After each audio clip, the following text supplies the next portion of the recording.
Hello, this is Don Victor, author of Drawn to Win, host of the podcast Drawn to Win, the director of the Academy of Composition, and the creator of the Core 80 Experience, also known as the See and Grow Rich in Art video course, which you can find out more information at core80.com. This is the Drawn to Win podcast, where I have the incredible privilege to draw artists from around the world into fun and meaningful conversations around art and life, and yes, maybe even a little food.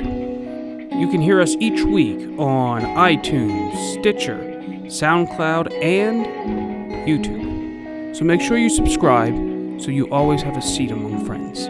Let's get into the show.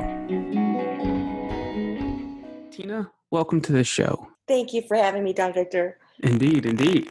You know, right before we started, you brought to my attention that you like to laugh very bombastically.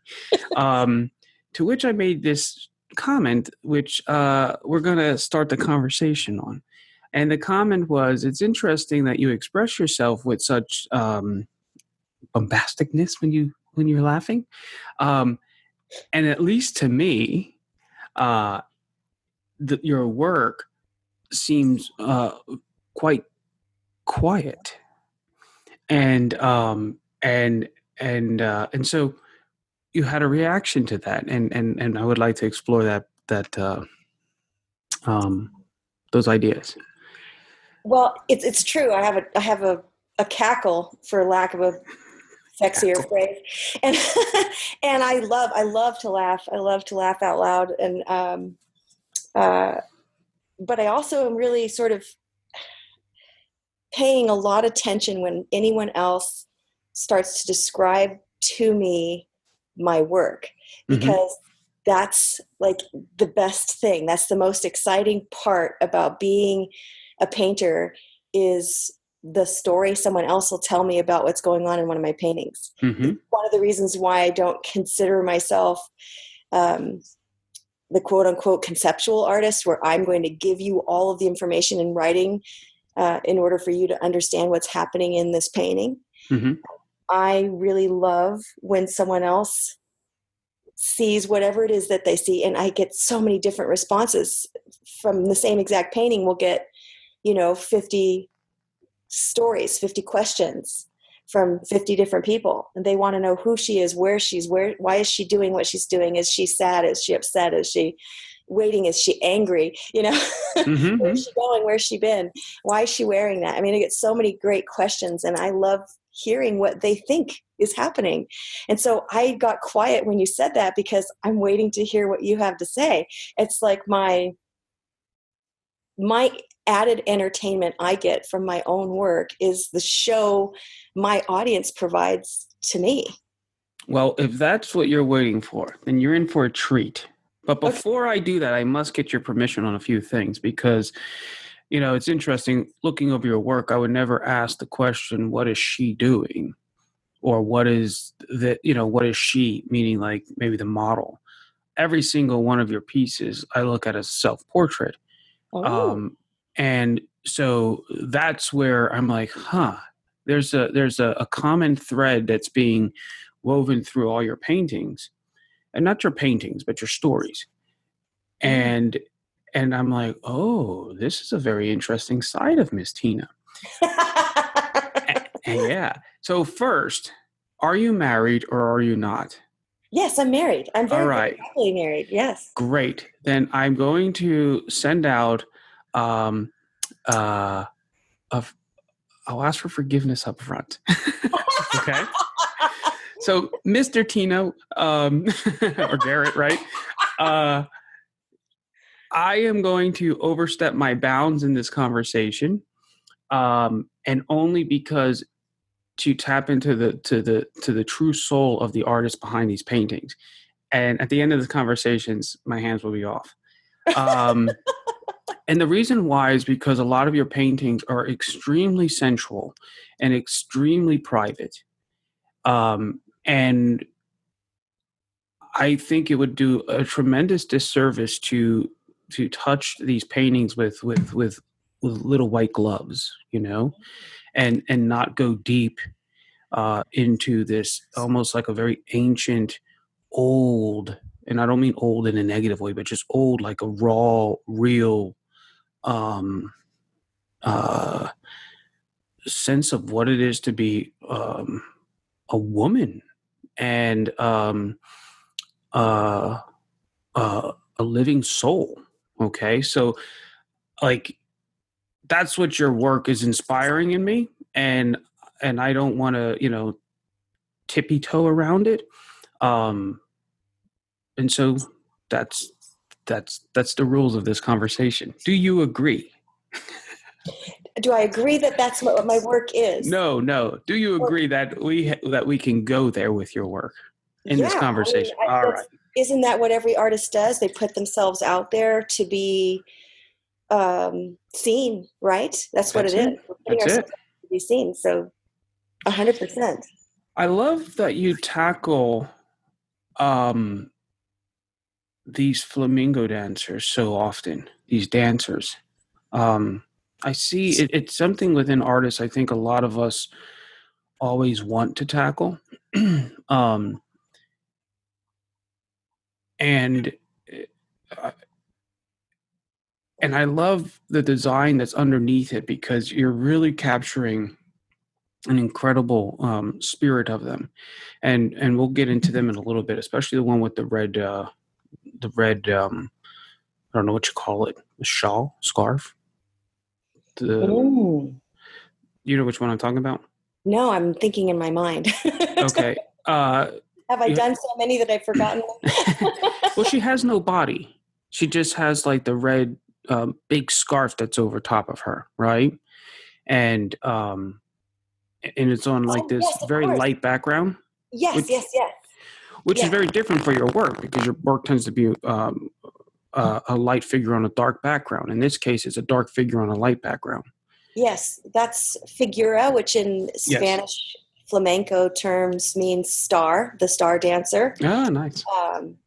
I was really playing with something fun there in terms of texture. And switching my light around was intentional from a sort of really low-key painting to a more jewel tone, high key.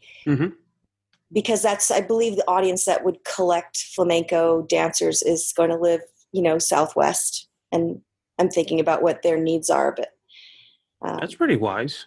I like that you said that. That's really brilliant. Well, it's, I think, a tightrope for artists to walk. I know what it means to be a commercial artist. I've done graphic design and illustration my entire career. I worked for myself as a freelance illustrator and graphic designer since 2000.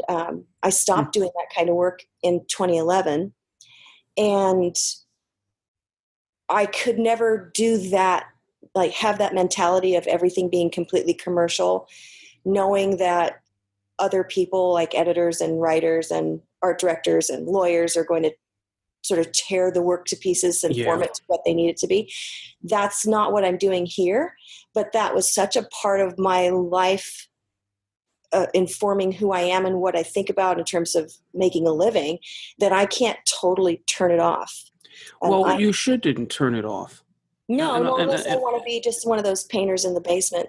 Well, exactly. I mean, work, right? Well, let me help you. I'm going to give you some information. Okay, I want you to process because I want you to be free in this. Because in your comments, I can tell that at least at some point in your life you struggled, and you might even struggle a little bit with it today. Which is that little voice that's saying, "Oh, you're being, whatever." You're not being commercial. You're just communicating effectively, and there's a very big difference in the two.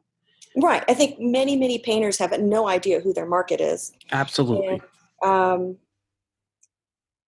they don't even really also know their own voice. So they're kind of shooting in the dark for the person who could immediately buy something for the $200 to $500 range. And they spend a lot of time cranking out these one-day paintings that are mediocre, and they're not any part of their soul.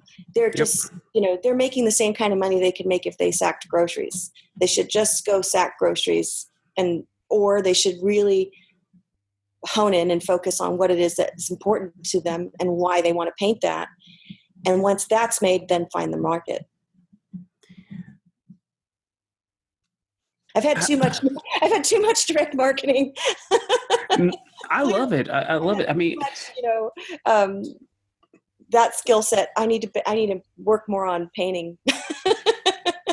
I've got the marketing PR thing down, but I need to work more on painting.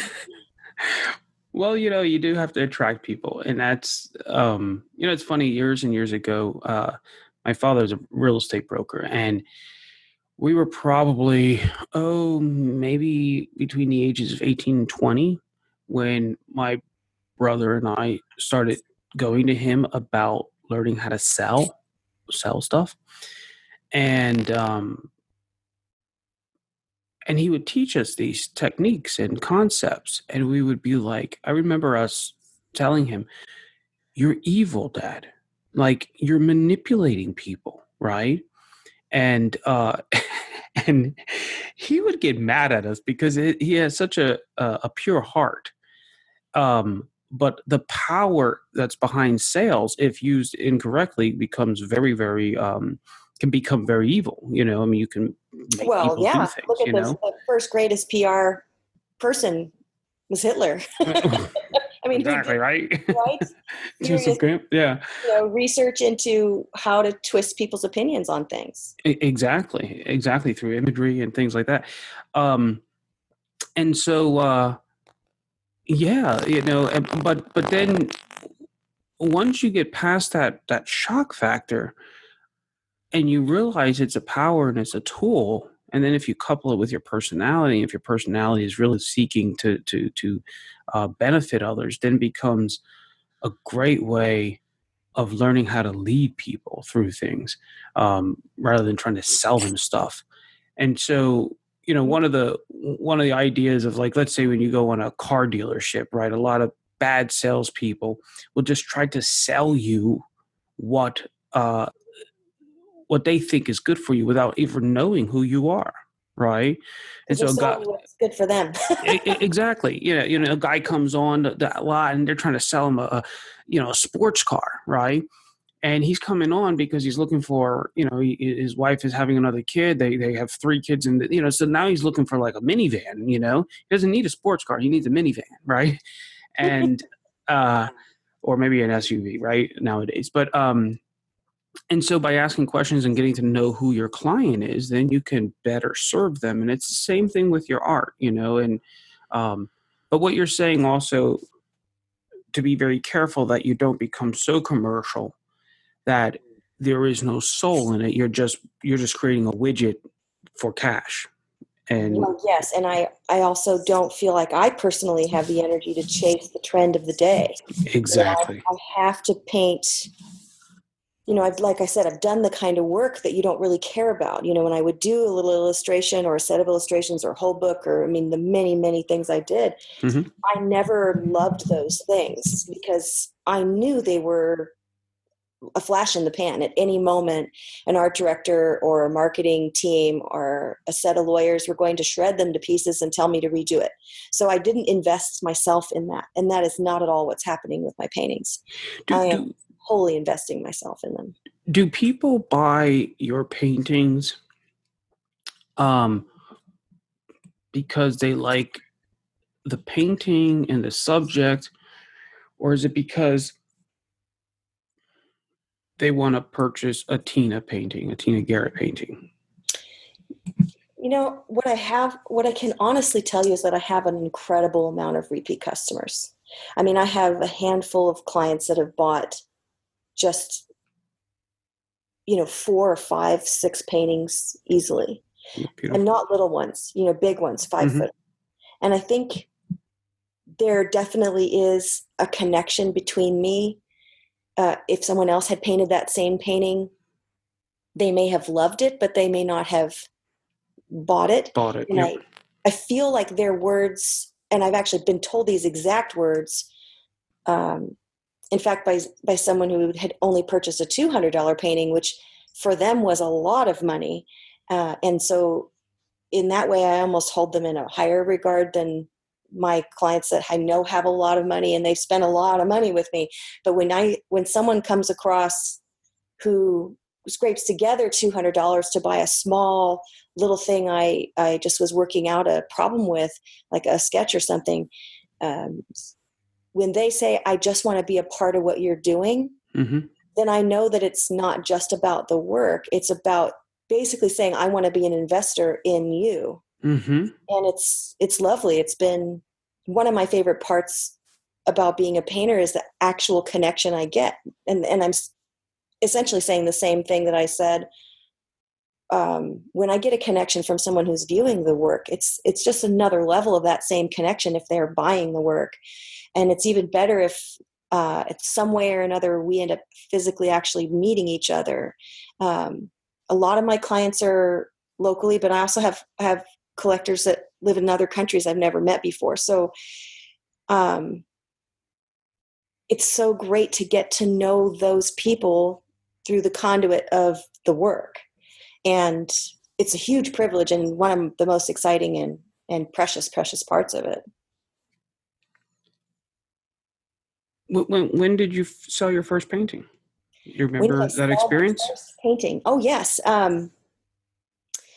Well, I kind of have to go back to the beginning in order to explain it all. But I was a graphic designer and an illustrator, and I had a really huge client, a publishing house that had been over 100-year-old publishing house. Oh, cool.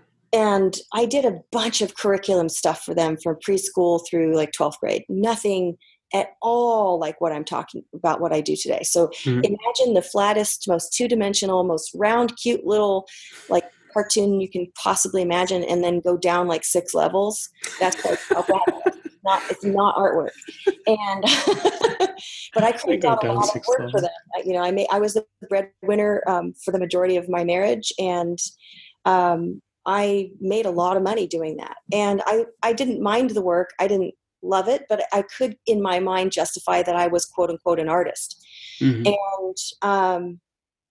that publishing house went belly up. And I saw it happening around 2010. I started making about 20% of what I had been making all those other years. Oh, wow. Yes, it was drastic. And by 2011, they had claimed bankruptcy. And so I was sort of in shock and didn't really know what to do. And I floundered for about a year before I started. A friend of mine dared me to do a couple of paintings for a local show. I think it was an Arts Council thing. You submit 4 pieces of work, and if they pick you, you get to have a one-woman show that stays up for like 3 months in one of the local community centers. And so I did. I tried to make a painting, and it was so bad. I started with acrylic because that's what I had in my Plano tackle box that my high school art teacher was giving me. So I used like 20-year-old acrylic paints. No wonder it was so bad, but it was so bad I ended up literally putting other media on it, wash, watercolor, ink. I was doing everything I could to this thing to try to make it make sense, and it just wasn't working. So I went back and dug again in that same tackle box, and I found a box of pastels, a little box of half-stick Rembrandt. And I all of a sudden remembered that, oh my gosh, yes, years and years ago, I did a pastel painting that I ended up giving to my mother-in-law back then. This was high school. And I thought, oh yes, that turned out pretty good. She's still got it hanging in her home. It's like these koi fish from some pond. And so I started doing pastels, and in total, I painted 12 pastel paintings. And I gave away all of those except for one. I gave them to the people I painted them. They did give me the one-woman show, and I painted women I knew. So my daughter's Girl Scout troop kids, age 4, to my neighbor who was 82. And that was really the link, was that they were all just women I knew, even though they didn't know each other. And so I gave each of those people their paintings. It never crossed my mind that they should be for sale, because they were very much portraiture and very much in the style that only the person who was in them or someone who loved them would love the work. Then the mayor came to that opening reception, and he hired me to paint his wife's portrait in pastel. And that's technically the first painting I sold. Dang. You don't play, girl. Well, I didn't make much money on it. Okay, fair enough. He was the mayor, not the governor. He was a kind and generous man, but I mean, it was just a few $100. And I spent a long time on that painting, and it was huge. The mayor's wife, is a lovely woman, and she, in her own right, it has a historical and important presence here in our town. Her father was mayor, and her grandparents came over on covered wagon, and she had helped start our Head Start program here for our grade schoolers. And so she was, well-known woman, and I needed to do her justice in this painting. And she wanted to have, an image of her grandparents in the background in one of those oval frames where the glass is sort of bent. And oh, yeah. Right. So that had to be in the painting. And a necklace she was wearing had to be in the painting. And a lamp her daughter had given her had to be in the painting. The furniture that came over on covered wagon had to be in the painting. Oh, my goodness. You can imagine this pastel painting getting bigger and bigger in order for me to get all this information in it. And that's when I knew that I needed to work in a medium that was A, more forgiving, B, less fragile, C, more shippable. I mean, the list goes on and on as to why I felt like oil painting was really where I should be, but it was something I was so afraid of. I really had no idea how to handle that animal. The wet media totally threw me off. And so those pastels are what Scottsdale Artist School gave me my first of 2 scholarships with. Wow. And so my first oil paintings were kind of already sold before I painted them. The minute I got back from Scottsdale, I was already so well known here in town because of the big show and the mayor's painting, which got a public reveal, that before I finished, getting off the plane from Scottsdale to Lee Summit, Missouri, I had already been commissioned by someone to paint. I think it was 8 paintings total. And they wanted to tie them with the poetry they had made. So this person was a lifelong poet. She had many, many tragic losses, including loss of, I believe she lost 2 children over the course of her lifetime, had major medical issues, and she was a city council member. And through knowing me because of the mayor's wife's painting, she commissioned me to paint paintings to coincide with her poetry, and she paid for all of them in advance. Wow. And then let me sell them additionally on top of that. So she paid me for the paintings to match her poetry. She only kept one personally and allowed me to then sell again. Wow. So she kept one of the objects, let you sell the other 7 objects. Yes. But she then used the images to go with her poetry. Correct. And I published a very cute little book for her that had her poems and my paintings beside them. And it was really an interesting task because I had, in my past, through my work with the publishing house, I had to match copy, right? I'd had to paint, or well, not paint, but illustrate and, graphic design for a specific story. But this was doing that, but with painting while learning to paint. Because I told her, I am not qualified to do this. And she said, you're totally qualified to do this. I want you to be the one to do this. So, I mean, you can imagine these paintings are not my best work. But she didn't care. She understood that I was trying to work out a problem and go somewhere. And like so many people that I seem to be connecting with, just want to be a part of that journey. And it's been really precious, actually. That's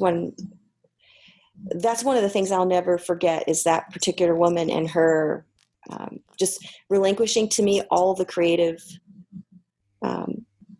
decision-making. I didn't have to ask her about anything. I just was allowed to have her poetry and interpret it. And there were thousands of poems, and I was able to pick the ones I wanted. I was able to, and we're talking about 50 years of poems. And so I was able to pick the ones that spoke to me the most and work up ideas on them without any approval or direction from her at all. It was what she gave me was such a bigger gift than a financial gift. Yeah, she gave you trust. Precisely. And in a very intimate way. I mean, exactly. We're some of them just incredibly heart-wrenching. So she was being very vulnerable, and so letting me choose out of those what was going to be publicly displayed with my painting. So she had, in much more than me as a learner, was being much more risky. She was putting herself at vulnerable risk as a public official, and just as a woman and a mother who had lost children, and an incredible journey that was. At some point when you lose enough, what you ultimately lose is fear and intimidation. Right? You're like, there's nothing that compares to this. Go ahead and punch me in the exactly. Exactly. And that's beautiful, because in that process through her pain and being able to rise above it, or let's say persevere through it, that requires a certain spirit, a certain type of attitude and energy. And I love the fact that she was able to see something special in you, even though intellectually at the time you couldn't rationalize it in yourself, saying, well, I'm not qualified to do that.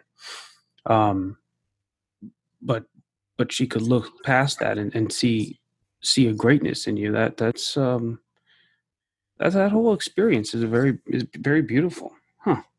Thank you. Nice. So you went to the Scottsdale shindig, as I like to call it. And that's where you were starting to learn how to paint, correct? That's where I took my first oil painting workshop, yes. And where did you decide to start working on very large canvases? It wasn't really a decision that I made separately. It was really more just listening to the voice that was calling. Mm-hmm. And I really do paint that way. I'm very much gut oriented. I don't try to rationalize things too much. I have kind of two sides of me that are really pulling. Mm-hmm. Probably the most, middle-brained person you'll meet. People always talk about left brain or right brain, and I really am right along that line. And I think that the two kind of punch at each other a little bit. But Indeed. Be careful, Mr. Garrett. I'm starting to fall in love here. Right? You're saying the right things. This is the part where you have to turn the volume down, says I'm laughing too loud. So I want to paint even bigger than I have. I would paint bigger if I could get the paintings out the door. I literally was asleep, but not asleep last night, trying to figure out how I could paint this colossal painting in the house and yet get it out of the house and then get it to the venue I want to put it at. And it's just, I'm always working on the and then get it into the venue. and the whole time the other side of my brain is going, who the hell is going to buy this huge thing? What are you going to do with it after it's done showing and you have no place to hang it? So there's too much rational thought going with my dream side is going, do it, just do it. My rational side is going, you're crazy. That's awesome. I love that. I remember something like Norman Rockwell once said something like, yeah, I work on paintings I can put under my arm, right?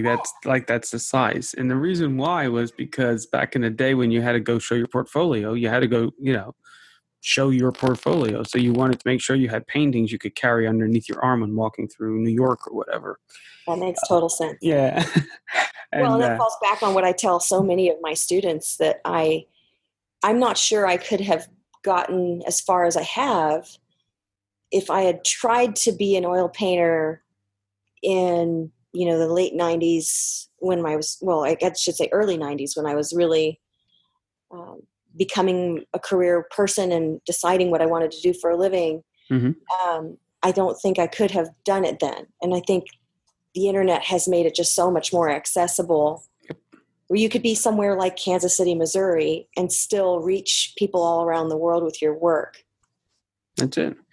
It's weird. It's like we have the power to be global, but to be successful globally like that, you have to master being local.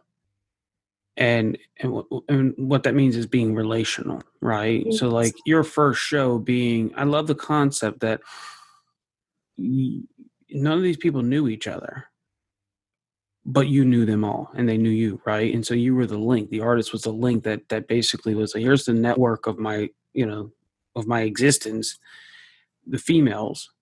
And that's just very, very powerful, right? I'm assuming most of them are local people, if not all of them.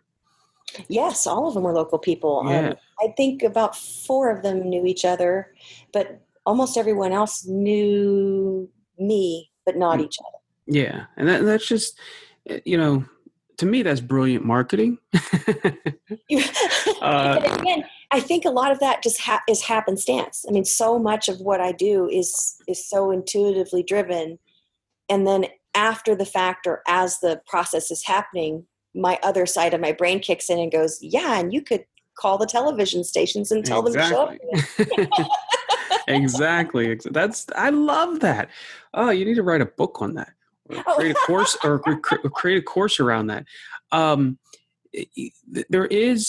think the true artist, I remember when I was younger and I saw the book, The Drawing from the Right Side of the Brain. Mm. I don't think I opened it. I think I just threw it across the room and called it bullshit, right? And I hated it based on the title itself. I never read it. I never will. I never opened it. I just despised it from day one. And I was young. And the reason why is because I always thought the artist should have their brain fully engaged. It's a marriage between the right and the left. It's not just one or the other. And so it just made no sense to me. Mm. Now there's probably a lot of great information in there, but I wouldn't know. I've heard about it before, but I've never read it myself. So I thought about writing a book, Drawing from the Left Side of the Brain, but there's a lot of that going on now, with a lot of schools that teach academic drawing. But there's, in creativity, what I always found, and I was blessed to figure this out at an early age, was that creativity only exists when there is constraint. Mm. Without constraint, there's no need for it. Mm-hmm. Right? So when asking a question and that's what questions do, they give you constraints. And then the beauty of the brain is once you put a question, you just can't let it go. It has to figure out a solution, right? Mm-hmm. So that's that creative process. And you ask yourself, well, who's buying my paintings? Or if I'm going to do a painting and I know I'm going to be in, the Southwest, well, what's the flavor? What's the energy? What's the soul of that place?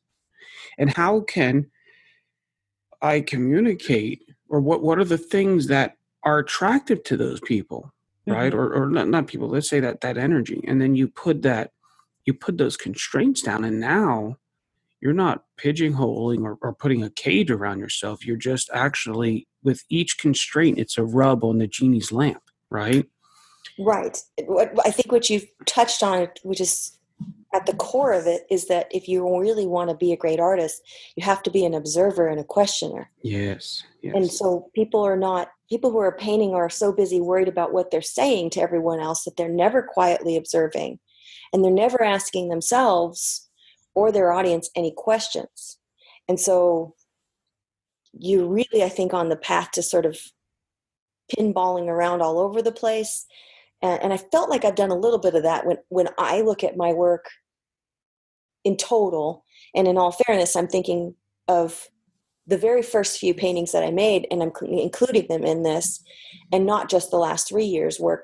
But I do feel like there's a lot of, it's patchy.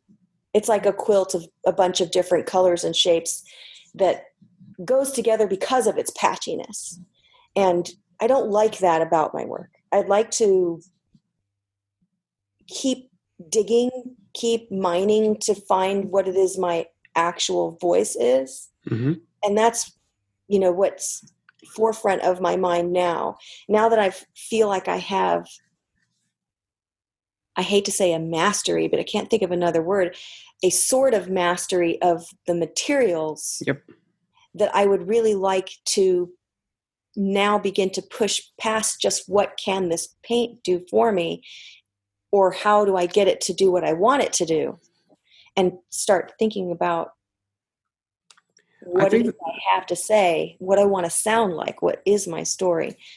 And it's I'm going to step out and boldly say, I think the conversation that you want to have is within the dark on light painting, the number, what is it? Figure figure out note. number one. Mm-hmm. Yeah.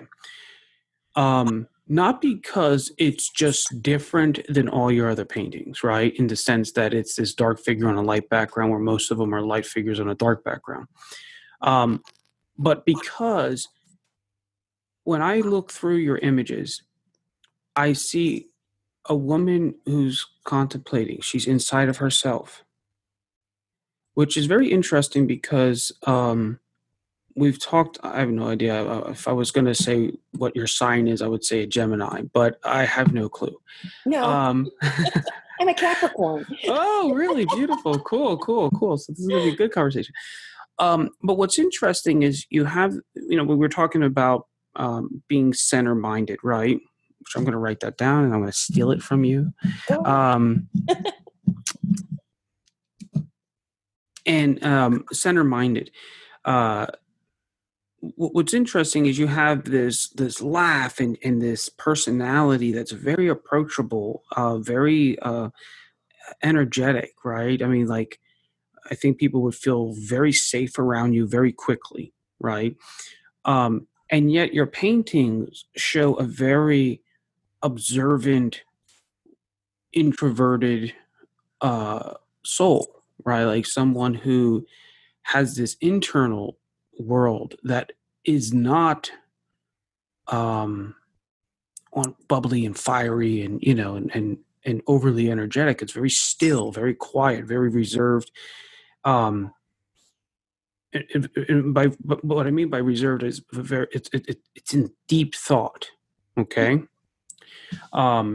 It's not a fear. It's not like, oh, I'm scared of things. It's you're taking the time to breathe and go deep into something, right? And what I like about this figure number one is, and I like that you called it this, like, the star of the dance, right? Because that's what she's doing. She's come out.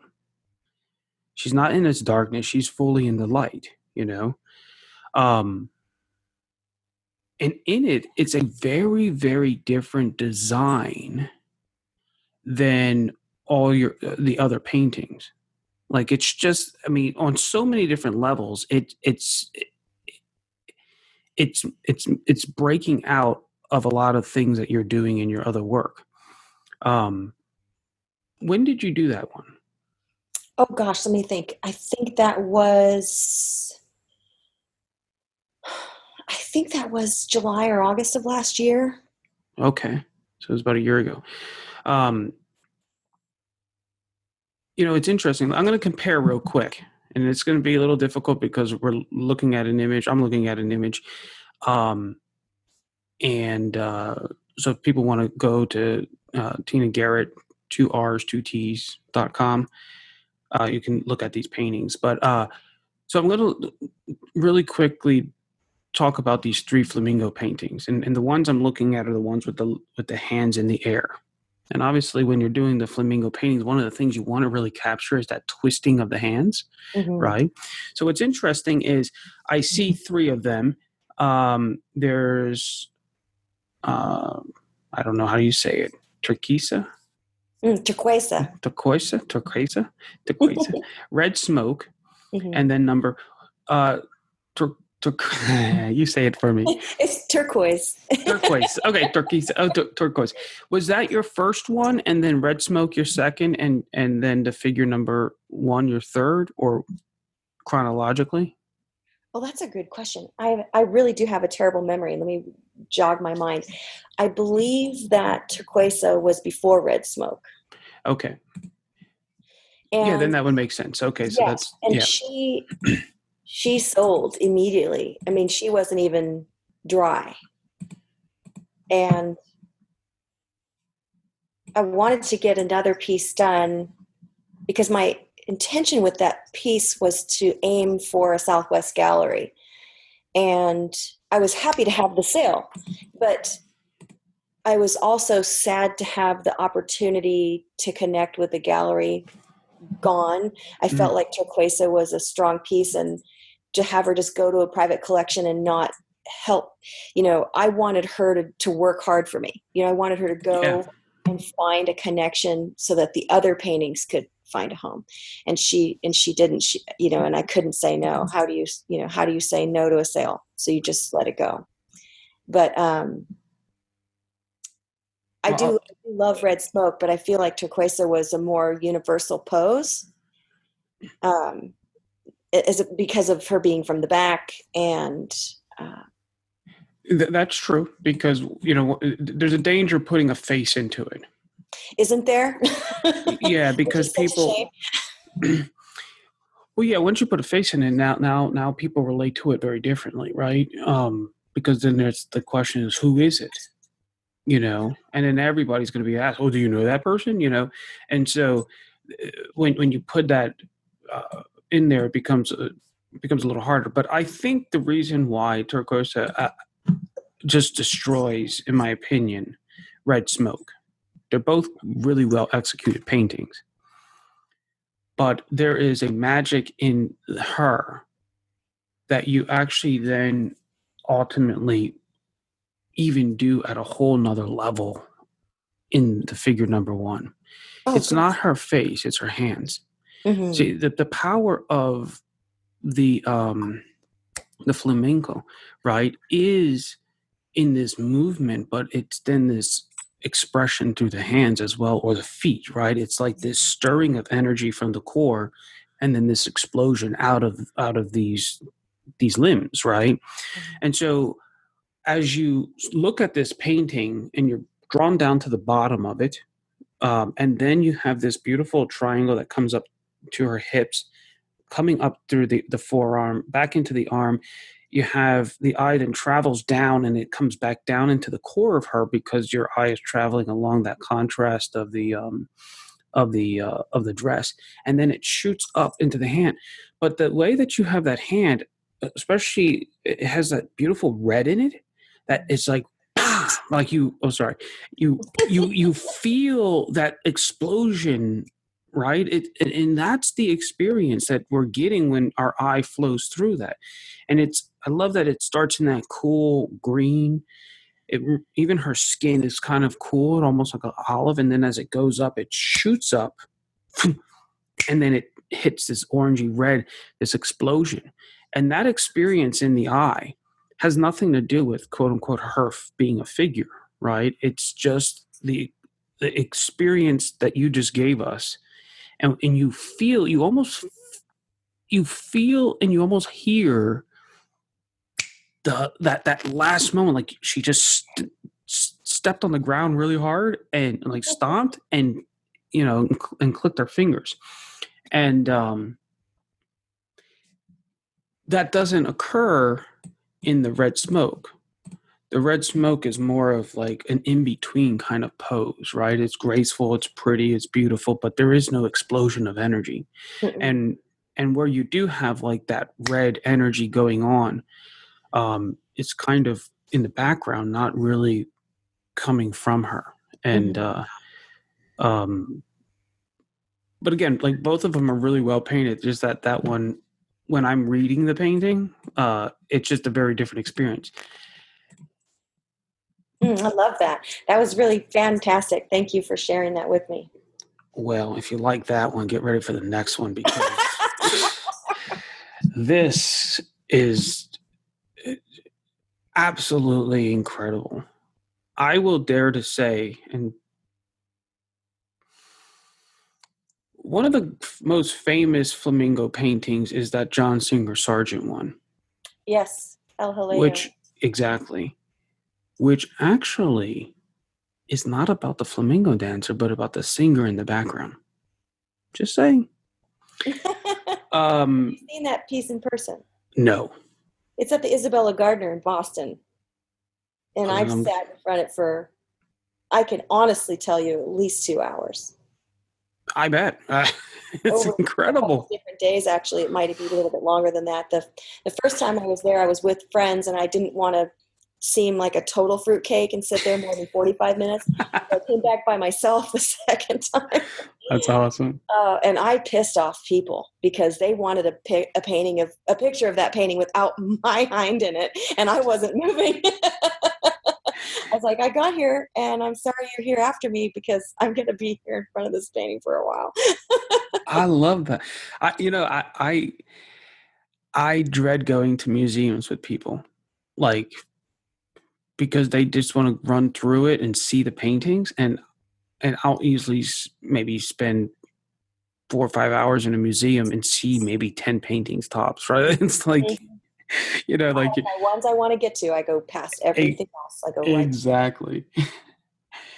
I'm going to say, out of all the flamingo paintings I've seen, even the John Singer Sargent, there's some, I won't compare it to the John Singer Sargent in terms of, there are some things that obviously Sargent's is greater in, okay? But I think you captured the spirit of the flamenco dancer better than he did. Well, that's an incredible compliment. There are a couple little compositional things that are making my eye twitch, and that's where Sargent mastered those things. Okay, so outside of that, if I was going to look at a flamenco dancer, I would hands down say you captured the spirit of that and the movement of that better than he did. Okay. And I'll tell you how you did it, at least from the way I'm experiencing it. One, I love the fact that there is no body, and that the phrase of her long scarf thing, her red scarf thing, move our eye in a way where we can actually feel her stepping forward. Like we can feel her almost kicking a leg out or something, right? And we don't know what it is, right? But we can just feel this explosion of energy in her lower area, right? I like this painting because a lot of your paintings, they go in and out, but they're going into a darkness and out of a darkness, where in this case, you're going in and out of a light, right? So you're playing. And what's gorgeous is you see the hands, but then the arms, because of her dress and the values of them, fade into the background, and then they come back out in the red scarf or her face, and then they fade away, and then they come back out again in the hands. And as your eye goes through this experience from one hand to the other, and it fades in and out and in and out, like even just saying that and having my body move with it, my hands are twisting in that in that flamingo motion. And I don't know if you did that intentionally or if it kind of just was an intuitive thing, but when looking at this, you feel the twisting of those hands because because of the experience the eye goes through. It's incredible. It was 100% intentional. That's awesome. My whole thought in that particular painting was to try and take my work away from being so literal. I'm constantly pushing my skills, not just the use of the paint, but the story that I'm telling, how I'm telling it. I'm pushing and pushing and pushing and trying to, just explode and destroy wherever I have already been. And I really wanted with her to not have the reality of a physical body be necessary. At one point, I actually had no arms at all. It was only going to be her hands floating in the air. And I again, my brain sides just had a little duke it out thing where I argued about, can I leave them totally off and still, convey her? Do I, and so then if I need them, how much of them do I need? And so I really began to ask myself exactly what here is necessary for me to tell the story, because I really want my viewer to have to work a little bit. I don't want to be so predictable and so boring and so literal that I am explaining every, zipper on the coat or, and so I worked really, that was actually a very big struggle within myself to not over explain her, to be suggestive, and to be a mark maker, to lay that brush down, to put it there and to pull my hand back, make my decisions while my brushes are here clenched at my chest, and then make that mark and come back again. It's something I'm working on very intentionally. Awesome. And that's where the magic's going to come. Like that's where, you said before that, you've mastered your medium, which you have. And the challenge is, I think especially with you, potentially the challenge is, okay, is I'm going to use a word called design. And most likely, and tell me if I'm wrong, but most likely when I say design, you'll say, well, I know how to design. I was a graphic designer for many, many years, right? But when I'm talking about design, I'm not talking about layout. I'm not talking about pleasing arrangements. I'm talking about the skill set that enables you to actually reach into the psyche of the human being and trigger a specific emotion or experience by knowing exactly how to move the eye. And it's just not about, well, are you moving the eye through the painting? I hear artists say that all the time, but they're missing a really important question. Like, okay, you move the eye through the painting, but for what purpose? Right? And that's your story. So what is your story? In this case, you're trying to capture this, not the pose, because the pose is still, but like this movement of the flamingo dancer, right? And you're designing your especially with your values, it's just brilliant because it's making us come through that experience, and then having the removing the body altogether and having the scarf create line, and it makes our eye move out in this experience. But I would really, really encourage you, as you keep pursuing your work deeper, to spend time looking at the design work of masters. I'm actually doing that. It's so funny that you say that. I am bookmarking books and internet researching and going to the museums I can get to, because I don't have that formal art history education. And I only just now, in the last month, in the month of April, recognize that connection, that loss of connection when you don't have that understanding. And you maybe only know who Sargent is and who Soroya is, and everyone else is kind of like a vague, they're white noise. And really, I think I really just figured that out. There are so much more than Sargent and Soroya, which is so hard for me to say because I revere them. I love both of their work so much. If I ever thought in my own heart that my work even slightly compared to Sargent, I'd probably just pass out. But it's an incredible compliment that you would even bring up his name when talking about my work. But I really do understand now the value, the treasures that there are when you go back and you find some of the obscure painters, the ones that probably inspired Sergeant and Sorority.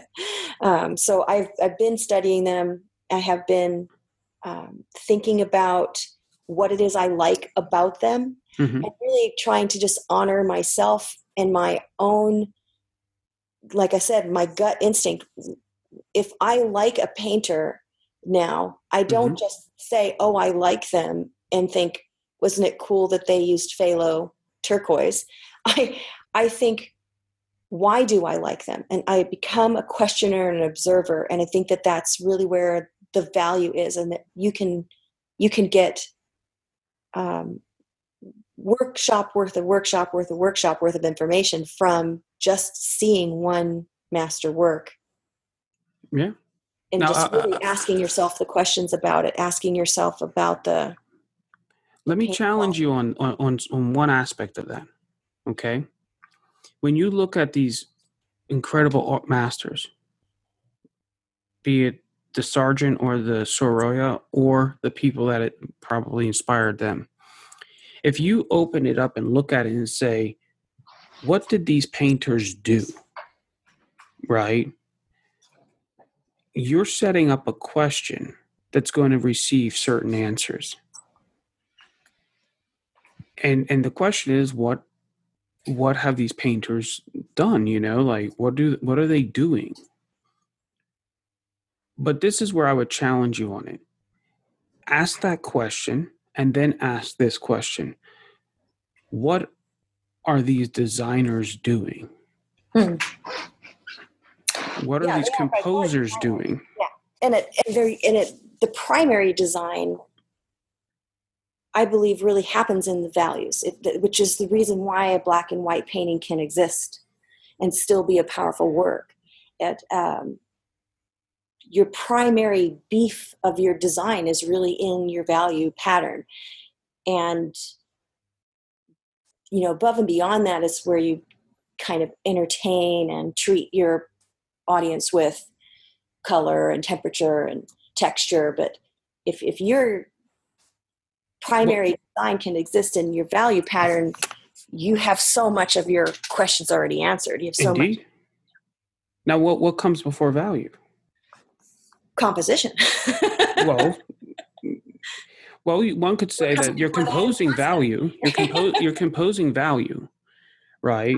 So there are two other layers that come before value. Before you even think of value, you should already have already composed and designed the thing that's even underneath the value. Like if you put value down, you have to know where to put it, right? So yeah, of course, you have to have a design. You have to have a concept helps. Having a reason to paint helps, and having a muse or whatever it is that's excited you or gotten your passion, lit. That's, without it, then what are you doing other than designing wallpaper or something? Designing wallpaper? I love that. I mean, those things have design, they have value, they have pattern and texture and color and all that stuff, but it doesn't have any passion. There's nothing. Indeed. It's just wallpaper. So without that very first initial reason why you're painting, your passion, your concept, whatever's gotten your belly tickled, without it, it's just, it's just wallpaper. But I don't feel like you have to explain that to everyone. I don't feel like, especially as a representational painter, that I need to ever have spoken my concept out loud to anyone else. I agree. Because it's kind of like, like an artist who makes a film, right? I mean, there's an art form in it. I remember Steven Spielberg said, you made a great film once you turn off the sound and you still get it. Right. Right. And then you bring in sound, right? And so, and an audio expert would say, you make a great film if you turn off all the visuals and you listen to the sound. Can you still do you still feel the story, right? And so there's all these different layers, and I always say a painting is made of layers, and each layer is a voice. And if you're very clear and you're able to, at every layer, make sure that voice, be it dealing with line work, dealing with mastering your spacing, dealing with values, color, whatever it is, right? If at every layer it effectively communicates the story that you're telling, then when you're done, all the layers speak in unison. The problem is most artists don't approach their work that way. And so the values say one thing, the color says another, the line work says another, the spacing says something else, and then the work becomes schizophrenic, right? It's all these voices. It's because they're painting from they have in their mind the whole, I can't paint today unless the stars are in alignment. I can't paint today unless I have every single tool I thought I needed to have, down to the viewfinder or whatever they've picked up, that's popular today. And I think that that's almost like too sensitive. Like I said, that middle brain that we're going for. Yep. You don't have, I tell my students, I call it painting trance. Every painter wants to be in painting trance. They want to have that, climactic feeling that they're in euphoria. They're in the middle of this creation and they're loving it, and they've lost time and they don't know if they've eaten, and they couldn't care less if they've peed. They're just, hours have gone by, and that's great. I think that every person should have that in their life all the time. That's essentially, it's meditation. Mm-hmm. And it's healthy. It's wonderful. Even if you don't care about what kind of painting you make at the end of the day, if you can find that kind of peace in any kind of art, whether it be acting or sewing or whatever, then do it. It's a very good thing to do. But if you want to make a masterpiece, you better be conscious. You better be wide awake and making intentional decisions. And you can't give in to painting trance the whole time. The end result is two different animals. And so I have never made my best work while in painting trance. I love that you said that. I love that you say that. I have never made passionate, beautiful work while totally conscious. The flip side of that coin is the wallpaper or the graphic design or whatever. You're too cerebral. You're too planned. It's so obvious that you're completely trying to, control this thing. Yeah. And I really believe that the best work is a marriage of those two, directions coming. I would agree. From both sides of that direction to get to whatever really pleases you. And that's, I think, the third thing that painters forget. I don't paint something I don't want to paint. I don't take commissions I don't want to work on. I don't even go past the point of conversation with someone if I don't feel that tug in my stomach that this is something I have to do. I don't care how much money they have. It's about knowing my best work won't come if I am not also feeling bliss there. So it isn't about completely ignoring what you want to do. And it isn't about completely, 100% following the ABC rules of, this is how many eyes are between people's eyes. And this is how many eyes are, oh, give me a break. Nobody's face is symmetrical. I don't understand that. And I can't remember how many eyes there are anyway. So, 5. Unless there's always an unless. But my point is that I wish for painters who wish to be successful to do a lot more questioning of themselves and examining of themselves, and exactly what you just said a minute ago, examining the masters, not only as painters, but as designers, and as marketers, as people who did public relations. I mean, they walked that tight line too about doing what was relevant, but not chasing the trends. It's something that's, I think, taken for granted. And so many painters I know are just painting landscapes or florals because that's what they know they can sell. And I feel sad for them because I don't feel like they're falling in love the way I do every time I make a painting. And I wish that they could feel that feeling. Wow. Y- You know, I feel everything you're saying there. And it's so hard to say because sometimes it almost comes off like, oh, how dare you say that I'm not falling in love? It's like, no, no, no, stop lying to yourself. Well, Yeah. you know it if you are. I mean, you don't. If you are, you don't have to convince anybody. Do I Exactly. If have to it's convince anybody that I am heartbrokenly in love with my paintings, and that I truly am sad the day when they go to someone else's home, and that I am ecstatic when I know the buyer and I know that I will have the potential to see that painting again. mm, That is love. And so I don't know that everybody feels that way about the 50th time they've painted that tree at the pond, at the same tree at the pond, at the same place they painted mm, that same tree at the pond. Maybe they do. And that's not to say you can't fall in love with the landscape. I'm getting ready to do a huge landscape. I'm sure I will fall in love with it. Or I won't, it'll never see the light of day. I'll scrape the canvas and I'll make something that I did fall in love with. you know, the way I get around that is it's very interesting because if you're only focusing on the representation, what you see, the surface of that, for example, the tree, right, by the pond, then that I would agree it becomes at some point very boring because there's no variety and you might switch it up and say, well, I painted at different times of the year, right, which is cool, right, until that becomes boring. um but if you focus on the invisible aspects of that experience. Yeah, the being there, right? The Exactly. manifestation, the the getting there and the being there, and Yeah. what happens after the painting's done and during the painting process. I think that that's you can tell the difference from the people who really feel it when they're painting there. And then that's not the person I'm talking about.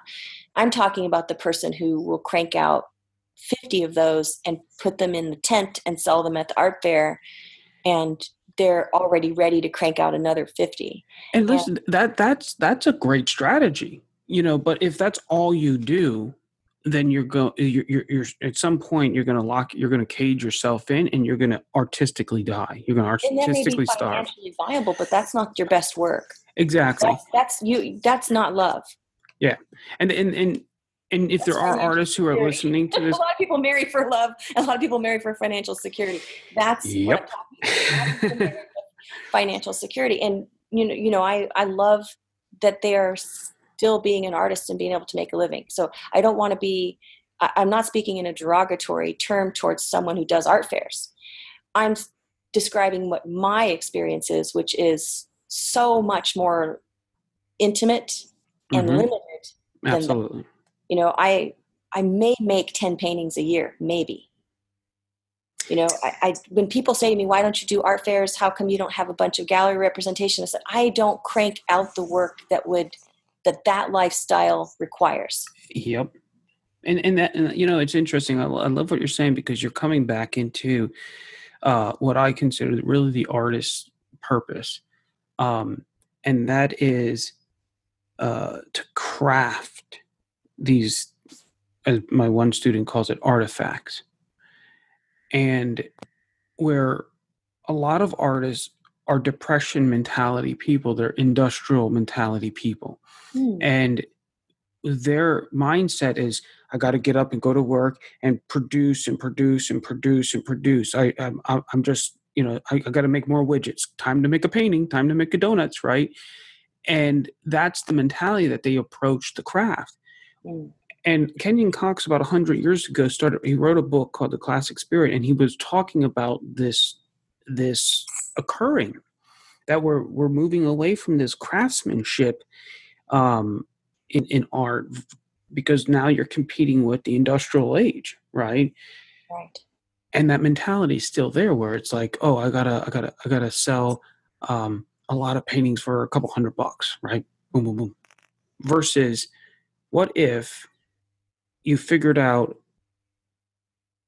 who your target audience is, like who are the people who want your kind of painting. What's the quality that they demand, and are you capable of providing that? And within those constraints, can you be you? Like, can you bring it all together and actually serve a higher end client? you know so you might, and that requires a lot of inner, um requires a great sense of self-awareness, and that's really interesting, because that's what your paintings, coming back to your paintings, just tell me, like, you are someone who spends a lot of time, or have, but I would say probably still do because of the comments that you're making, um, observing and becoming very, very aware of the truth in things. Um, and you can't do that if you're constantly busy running around like a bee all over the place. Well, you have to, what I feel like I do is dive into myself. Mm-hmm. And I try not to edit that, so that, because, I try not to let that other voice say, oh, you can't paint that, because then they're going to know you. And I think that that's, a lot of painters aren't going to let themselves be known. And that's really... Give me an example of one of those conversations. Well, when I painted the nudes, that I've only painted 3 nudes, 2 from the front and 1 from the back, which is not on my website. The painting from the back sold before it was finished, and I never got a final image of it. And I'm okay that I didn't, because I felt like I painted that one from life over 3 days, working from the nude model. And I loved it. It's a lovely, lovely painting. I actually did just get to see it when I delivered another painting to that client a couple months ago. But I saw in it my own embarrassment. When I was painting that painting, I had, on the 3rd day, I'd gotten so into what I was doing, I had forgotten the model was alive, and I started to sing, which is something that I do very often. I love that. If you dig around on Instagram, you'll find a little clip of me singing while I'm painting. That's awesome. Turquesa. So look for Turquesa's Unfinished Back in a video, and you'll be able to hear that little couple seconds of me singing. But why don't you just sing for us now? Oh God, no! I have performance anxiety. So once she actually piped up as I was singing and said, "Oh, we're doing karaoke now," and it literally scared me. I caught my breath and I thought, "Oh my God, she's alive!"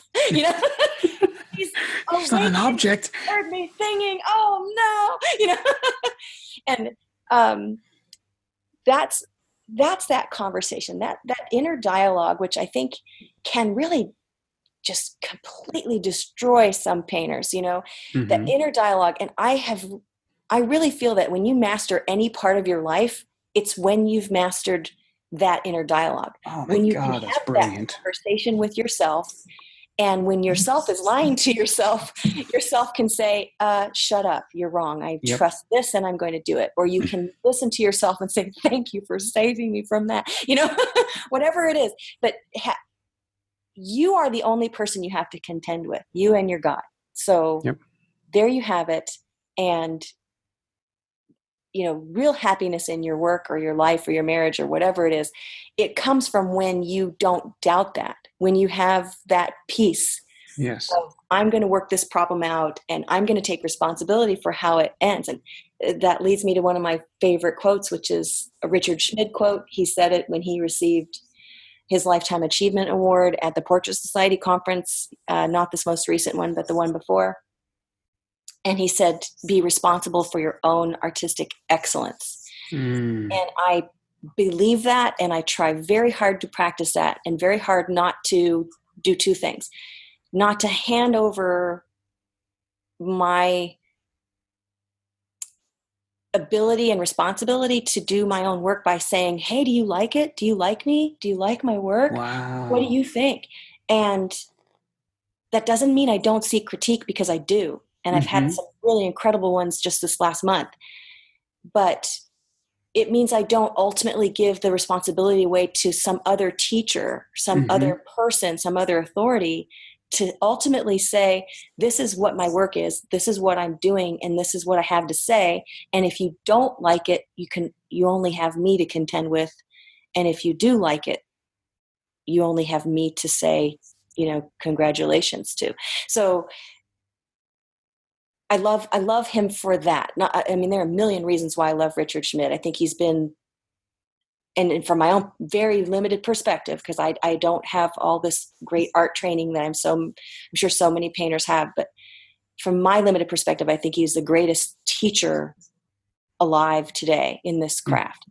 And he's been by far and unarguably the most generous with the way that he's written his books, with the way that he's taught the people who have directly learned from him and who are heavily influenced by him, all share that same philosophy because of Richard's generosity and his philosophy that we don't own this information and we have a responsibility to pay it forward.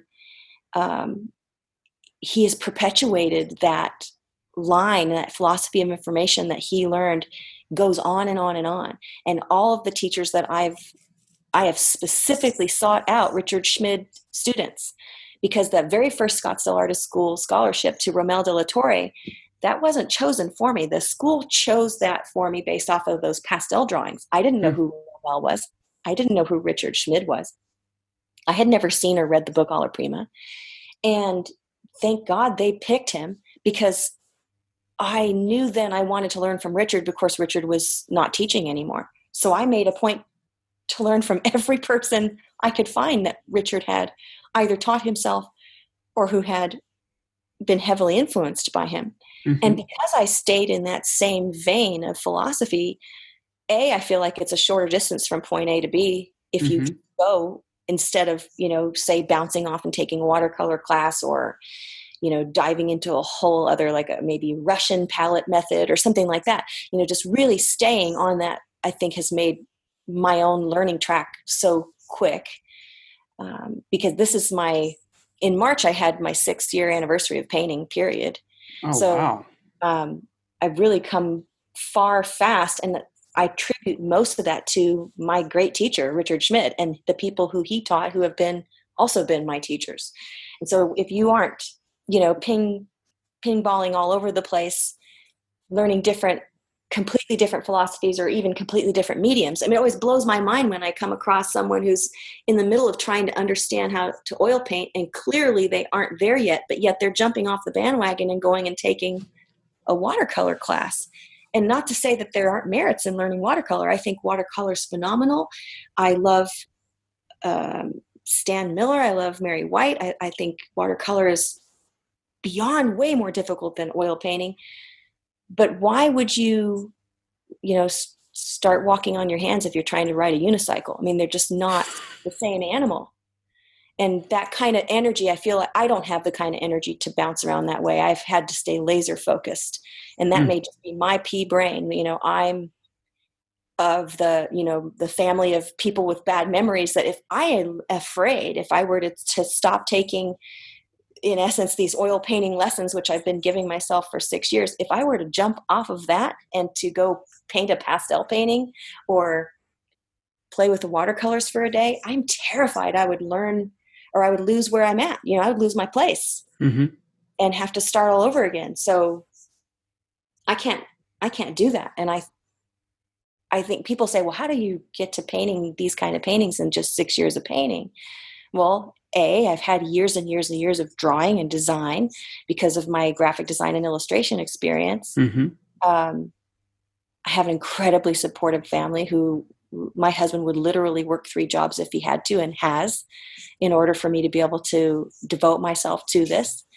And it's because I didn't ever get off of the, tightrope. I've been taking one small step in front of the other with a very determined and specific goal, which is to master this medium and to make the works that I still am up all night dreaming about, just constantly thinking about the next painting, what I want it to be, how would I approach it?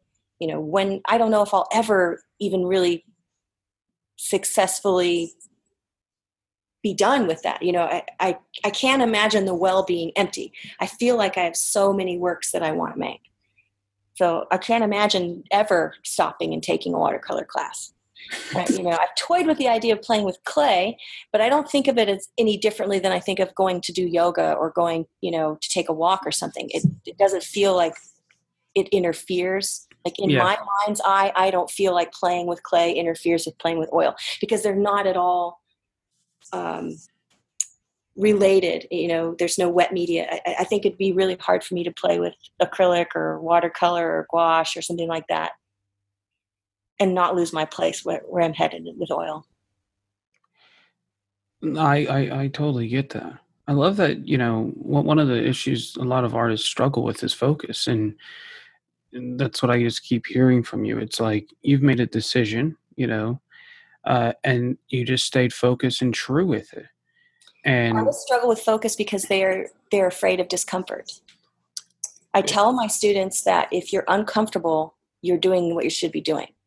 I explain it this way. My son is turning 18. Mm-hmm. And he's even just last night said to me, my foot must be growing. It hurts really bad. Boys, when they have their shins hurt in the middle of the night, and, and he's getting really tall. He's like 6'1" right now. Wow. And I tell my students that that's because he's growing. His shins and his feet hurt because he is growing. And if you are super happy about what you're doing with your work and you think it's great, then you're blissfully ignorant, because your work is probably pretty mediocre when you hold it up to, say, the masters. And that's one of the ways I can tell people, set your painting next to any master painting that you admire and ask yourself, what's the difference? And they are stark. Even my work is starkly sad compared to the great masters. And I am constantly picking to pieces everything about it in order to get it to that next level of greatness. But if you're not willing to be uncomfortable, to say, I'm going to try this new skill, or I'm going to try practicing a different process, or I'm going to try just maybe studying instead of painting, especially instead of these one-day painting challenges, they drive me crazy. Right. What are you getting out of making 30 paintings in 30 days other than 30 mediocre paintings? Exactly. And arthritis. I hate to say it in a, I don't want to sound condescending, but why not spend 30 days making one painting work? Exactly.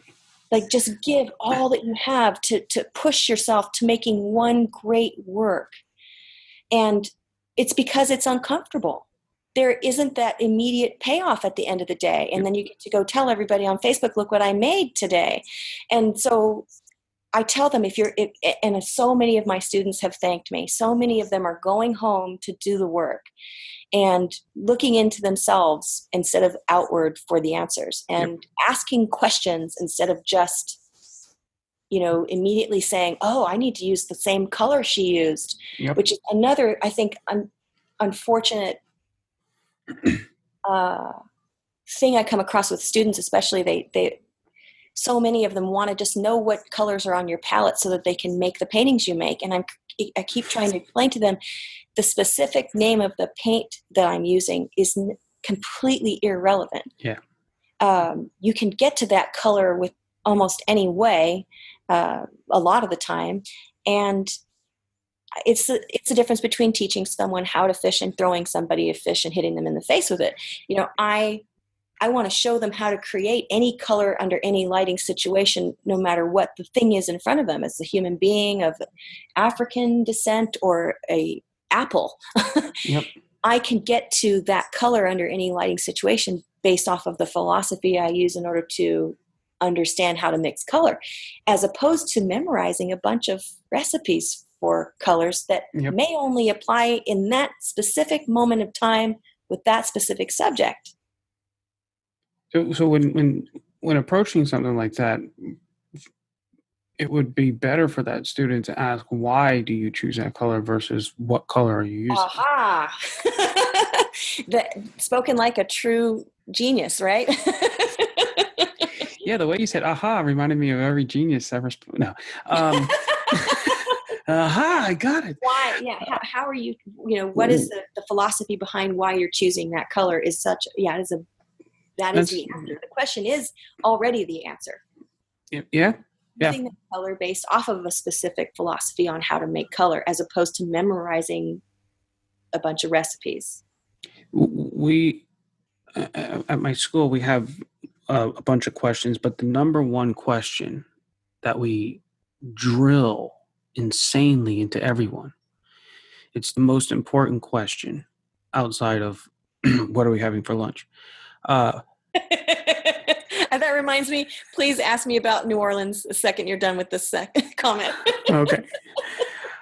The most important question we ask is, how does that blank, that line, that mark, that value, that color, whatever it is, support the story?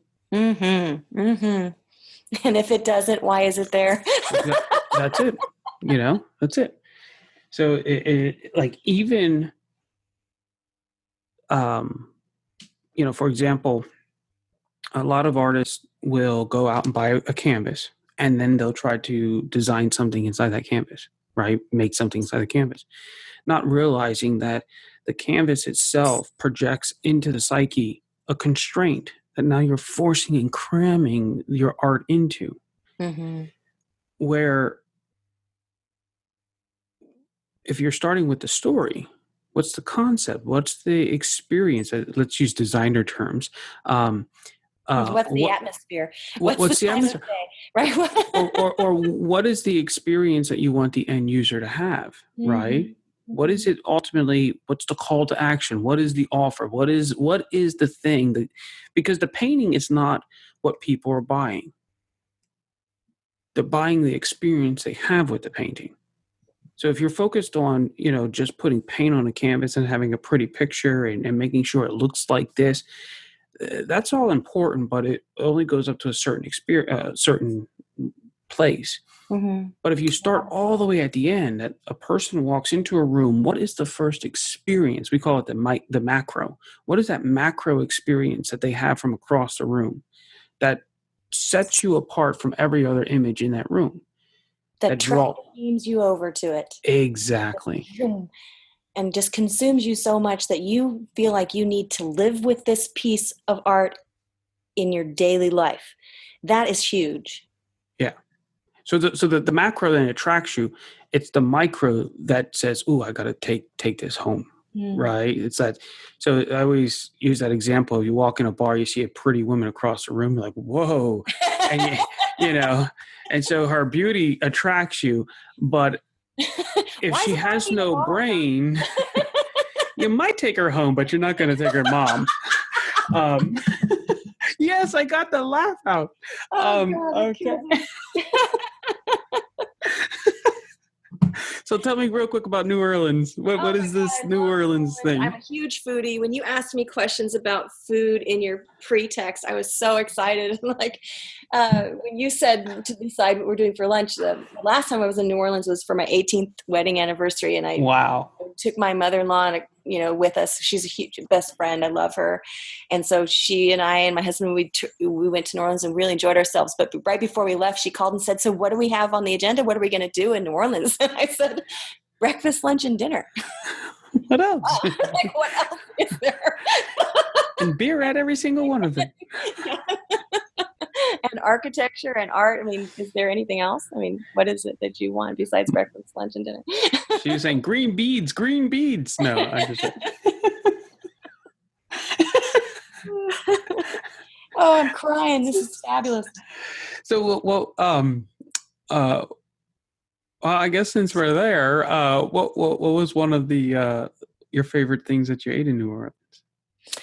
Well, I love crawfish. I do love it. And I love eating anything outside and with music around. So it's just the whole dining experience that matters to me. And I'm always happy to try anything. I've had turtle soup. I love it all. I want to try as much authentic cuisine as I can wherever I go. It's really important to me to eat the way the people who live there eat. And which is actually kind of hard for me because I have a lot of food allergies. it's really bad. I have a lot of food allergies, but I contend with them when I'm traveling because that cultural experience is even more important to me than whether or not I get a rash or That's cool. or a swollen lymph node or whatever. But Arm goes. I know. Exactly right. But I totally love food. There are just a handful of foods that don't love me back. But I do love New Orleans for so many reasons. I think it's, arguably one of the oldest and most interesting places here in the United States, and close to getting out of the country as you can without actually getting out of the country.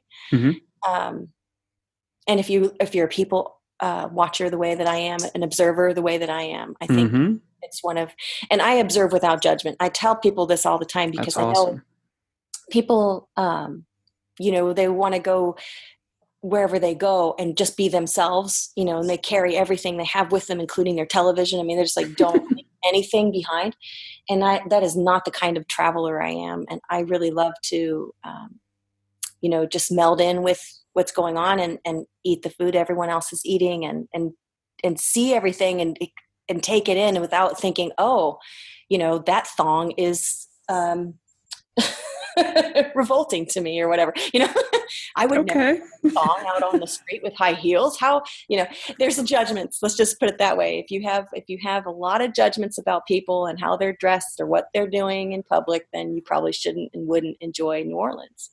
But I really love all kinds of people from all kinds of backgrounds and different stories and really different flavors. And I think that New Orleans is one of the best places and easy to get to places where you can really see a rich variety of that. That's awesome. Wow. I've never been to New Orleans yet. What? Yeah. Gee, you haven't even lived yet. Go right now. What are you doing here? I would trust myself now to be there. So stay sober for part of it, though. I mean, really, it's incredible. I would probably be sober the entire time, to be quite honest. I always am because I'm allergic to alcohol. So there's really? Shocker. Okay. Yes, okay. And chocolate. So there's your second shocker, which is why I curse so much. But that's awesome. That explains the paintings now. Yeah. You haven't had chocolate release. Your paintings are dark chocolate. Isn't that the truth? Yeah. What's that movie? Chocolate Like Water? I want to experience in the real world that I have to experience through my paintings. Indeed. My alcohol and chocolate. What's up with the... Well, when you said crawfish, it made me think of this show, the Duck Dynasty. Oh, God. I've never seen it, but I know of it, yeah. Well, there was this one... the patriarch of the family was talking to the grandson. So the grandfather was talking to the grandson. And he was talking, I guess the grandson was getting of that age where he was starting to get into girls. And so the grandfather gave him some advice. And he said, you know how I knew your grandmother was the right woman? He said, when I'd go out crawfishing, she start making the water. Oh. Right? And I was like, I didn't get it at first. I was like, what? And then it was like, whoa.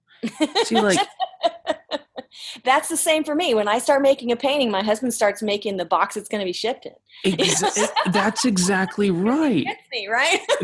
He gets you, right? And like you said, at one time he had to work 3 jobs to make sure that you had your space to do your thing, right? Yeah, which is incredibly generous. And not just for like a weekend, I mean for years. Wow. I think his exact words to me is, all you have to do is pay for what you're doing with what you make. So if you want to take a workshop, you need to find a way to pay for that through your art. That's fair. You need to buy materials, you need to find a way to pay for that with your art.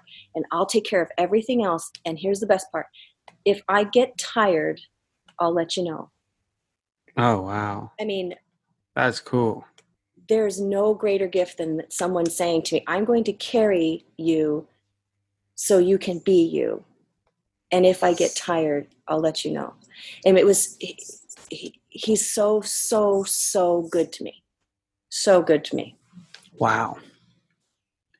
You must have an extremely pretty face. Oh God.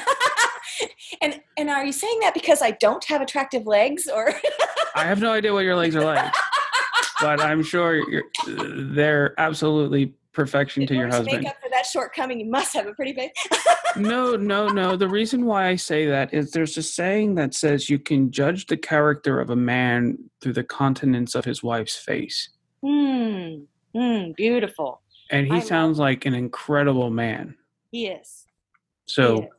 And he's known me since we were kids. I mean, we're high school sweethearts. Yeah, I picked up on that. 91. And, so there was no question who I was when we married in 1996. It wasn't like he didn't know I was completely ate up with being an artist. Mm-hmm. But that doesn't mean that most people would tolerate, just like a complete loss of your spouse's income and really tolerate that for a long time. And so it hit me hard when the publishing house went belly up. I really didn't know what to do with myself. I was very lost for more than a year. I mean, I wasted time like you wouldn't believe. I renovated my neighbor's kitchen. I volunteered hours and hours and hours a week at my downtown Main Street organization. Mm-hmm. I just floundered. I didn't know what to do with myself. I thought I was an artist, and I tried to get other, graphic design and illustration jobs. I think I applied to 26 places and got one reply. And it was just that time, that right click in this, the timeline of history where what I knew how to do was to illustrate and design for children's publications where kids would cut things out and paste them together, or color them, or find something hidden in the picture, or figure out how to get through the maze. And the world changed, and in an instant kids put away crayons and glue and scissors and picked up iPods and iPads. And the publishing house that I was working for tried so hard to climb out and into that world, that digital world of, say, app design or little short animated videos, and it was just pathetic. We were so far behind the ball, and they just couldn't. I wouldn't say you were so far behind. The ball wasn't even set really yet at that time. Nowadays, it was weird. 10, 15 years ago, I remember saying to my illustrator friends, get ready. The internet is going to become a boom of illustration work again. Right. And it took years, but over maybe the last, I would say 3 years, I've been seeing companies brand themselves based on illustration work. There's something fresh and clean. I think where photos can almost kind of become a little dated in a sense. And versatile too. Versatile. Talk about whatever size it needs to be, whatever thing it needs to be put on. Absolutely. And now I'm starting to see them, come back. But I'm glad you got out of there because because the work that you're doing, what? Give me 1 second. One of my students is. Let me just. One of the things that is very difficult as a creative is finding the space and the time, not just to produce, but to explore these deeper concepts, these deeper realities, and then be able to communicate them artistically, because that's what the artist is doing. But reason why it becomes so difficult is because there's also the practical side of living, that you got to pay the mortgage, you got to eat, you got to, you got to buy your supplies, and there would be a tremendous value in doing a study on the reality of partnership in the art world, meaning like a Van Gogh having his brother help support him, right? Yeah. Many. You've done it. You just touched right on it, that the study's been done. all those master painters had patrons and staff and things like that were, they were brought up in the world of painting. They were, their fathers were paintings, or they were, I'm learning that now as I begin to explore some art history, that, it really is a miracle. If you're working a 40-hour week job and you have children and you're still making great work, you're a freaking genius. What's interesting is we're going through this weird time where women nowadays are in a very unique space, because the world is open and receptive to receiving them, right? And so they have an opportunity. They've always had incredible ideas and incredible voice. They just didn't have the opportunity to speak it out, right? And now we're on a stage where, with the technology, can really let you broadcast, and humanity's in a place where, that's valued. And I think the third leg of that stool is that women are not martyring themselves the way that they used to.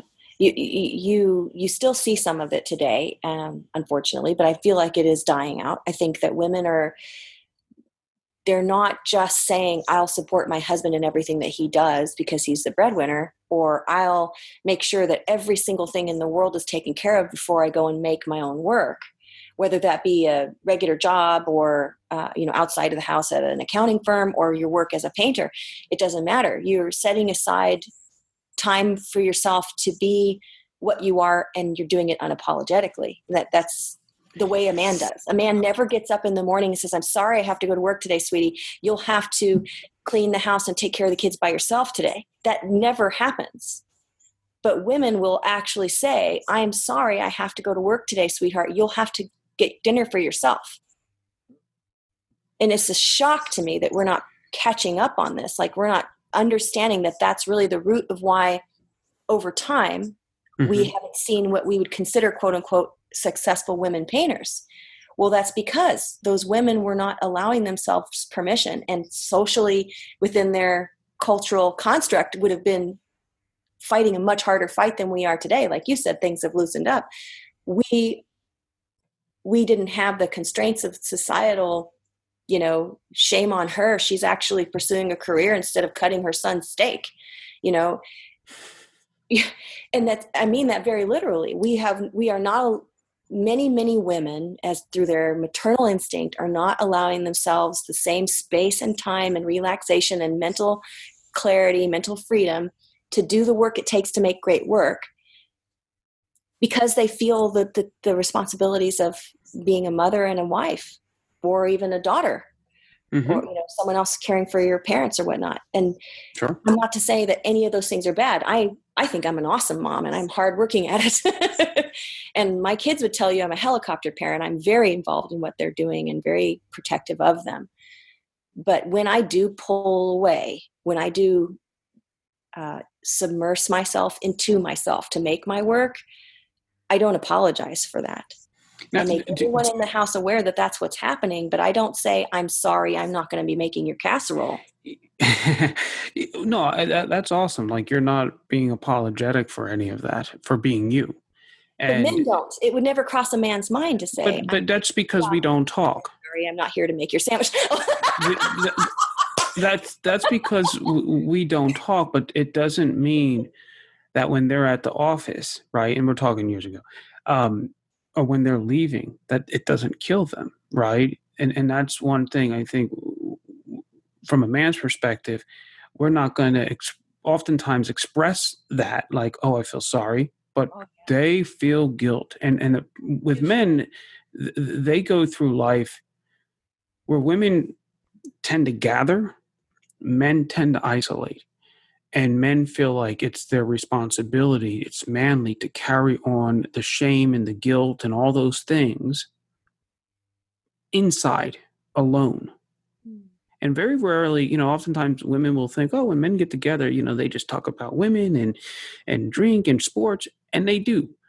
But when you look at successful male painters, a great, great, great deal of them have a wife who is doing their Facebook page and their shipping and their inventory and their books. And absolutely. ordering materials Absolutely. for them. Absolutely. And that's not always true for female painters. Their spouses have their own jobs and their own lives. But with female painters, a lot, not saying all, but a lot have a very beautiful relationship with their husbands in the sense that, or their spouse, because oftentimes the spouse will carry the financial responsibilities that allow that space to be created for ultimately their business to Yes, grow, and I'm right? exhibit A of that. Yeah. Yeah, and so in my experience, probably 90% of the female artists that I met and deal with are in that category. Yeah. And the reason why I'm bringing it up is because 10, 20 years ago, if that was the case, no one would think twice about it. And yet today, even talking about it right now, I can feel my cells of my body and the little devil voice in me saying, be careful, you're going to screw yourself here. You're going to shoot yourself in the foot, because there is this mindset of, how dare you open the door for me? How dare you say I can't do this without my husband? And what's sad is, I'm not saying that you can or can't. I'm just saying the reality is, there is this partnership that occurs. And I think as artists, if we really want to take on the responsibility of doing that, then outside of the push of the culture, the spouses need to be, they have to have each other's back, right? And they have to, I think, be bold about saying, this is our working relationship, so that we can produce not only a great family and a great marriage, but also great art. And this is how we're doing it. Because the truth is, unless you have some big government that's financing you, or some big business, or some patrons or something, you got to figure out how to do this on your own. Mm-hmm. And if you have someone who, like your husband, who's willing to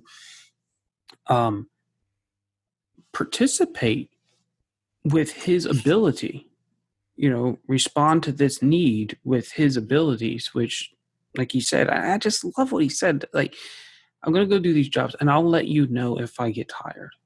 That's. It was an incredible gift. It was, I can't imagine making the work that I've been attempting to make if at the same time I was thinking, I need to make $250 today. Yeah.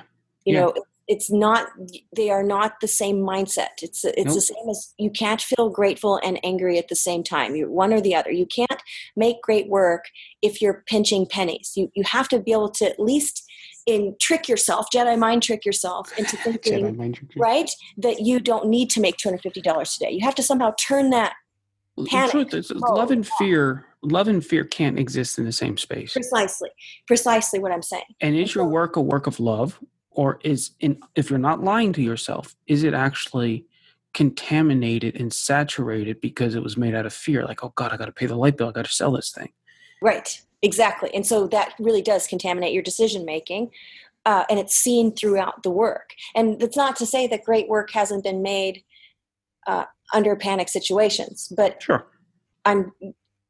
If your whole life is, I've got to make $250 today, you have a much heavier burden to carry to get to that great work. Yeah. Than if you have, even if, like I said, you can Jedi mind trick yourself into believing, just in this 10 hours you're going to devote to this painting, shut that voice down. Don't worry about how much you're going to make out of this painting, and really give yourself over to the process. Well, like the flamingo painting by Sargent, it took him about a year to do that. At Maxfield Parrish, his paintings would take a year. Like, if you commissioned it, you wouldn't get it for a year, right? Like, because with his process, he would dry them in the sun and like do different layers, and it would take a year to finish it. And so there's just this, again, this love, this for creating these pieces, and you have to figure out a way to enable yourself to do it. My teacher, he made the decision. He wanted to produce high quality work Therefore, he had the right education, the right work ethic, the right setup. He did, he had a lot of artist friends who were struggling, and he wanted top quality materials, all that stuff. And so he made a decision not to be married, not to have children, and to work 40 hours a week and then put 40 hours a week into painting, right? Mm-hmm. Now, that was his plan. He ultimately got married 3 times and had a daughter. But, but he did at one time get married to a countess. She was the one supporting the bill at the time. But that's part of the reason why I didn't initially become a painter.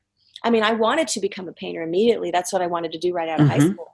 But my mom told me I had to go to this specific college in Colorado because we had a cousin of hers that lived there, and I could live with them while I went to college. And that was comforting for my mother and financially great for me. And I took all these student loans out, and when I got to this school and I realized I was going to be working on computers and with a drafting board, and I was totally sad.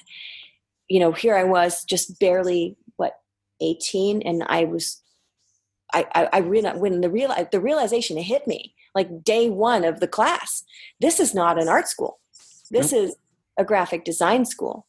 And I thought, well, you've done it now. I mean, you can't get out of $40,000 worth of student loans. You're just going to have to make the best of this. And I really, truly believed in my heart that if I wanted to be the kind of painter I wanted to be, then I needed to live in some place like New York or LA or Paris, and I needed to be single, and I needed to be, someone who just had Chinese shipped in. I never cook or anything like that. And so, when my publishing world crashed, my kids were 10 and 11. Wow. Yeah. And I couldn't, I looked online, I Googled, I saw the Florence Academy. I saw all kinds of great schools that I would have loved to have gone to. I couldn't take 2 or 4 years away from my life to go very far away from home and do that. It was through the Art Renewal Center website that I found the Scottsdale Artist School. The Art Renewal Center has a great map that tells you what the ARC approved ateliers are, where they're located, and the Scottsdale Artist School was the first one I came across that offered scholarships. And at that point, I had been out of work for almost a year. Wow. And I saw I could take a 1-week-long workshop instead of, signing up for 10 weeks of school or semesters of school or years of school.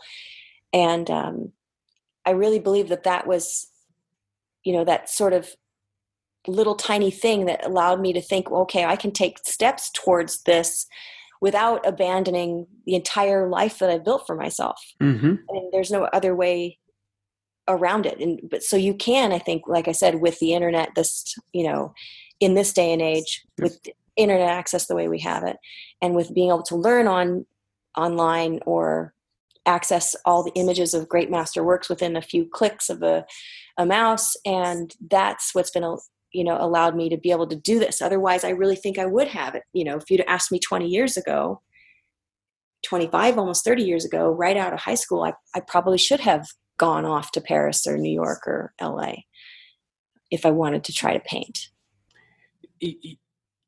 I'm going to throw this out to everybody out there.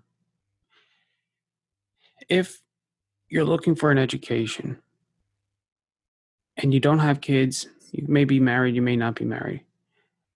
You don't have those responsibilities, right? And you have the freedom to move around. Whatever you do, don't go to college. Yeah, don't go to art college. Don't go to art college. Go do an apprentice style environment where there's 1, maybe 2 instructors, where you can stay focused, you can really learn, you can build that relationship and ask a lot of why questions.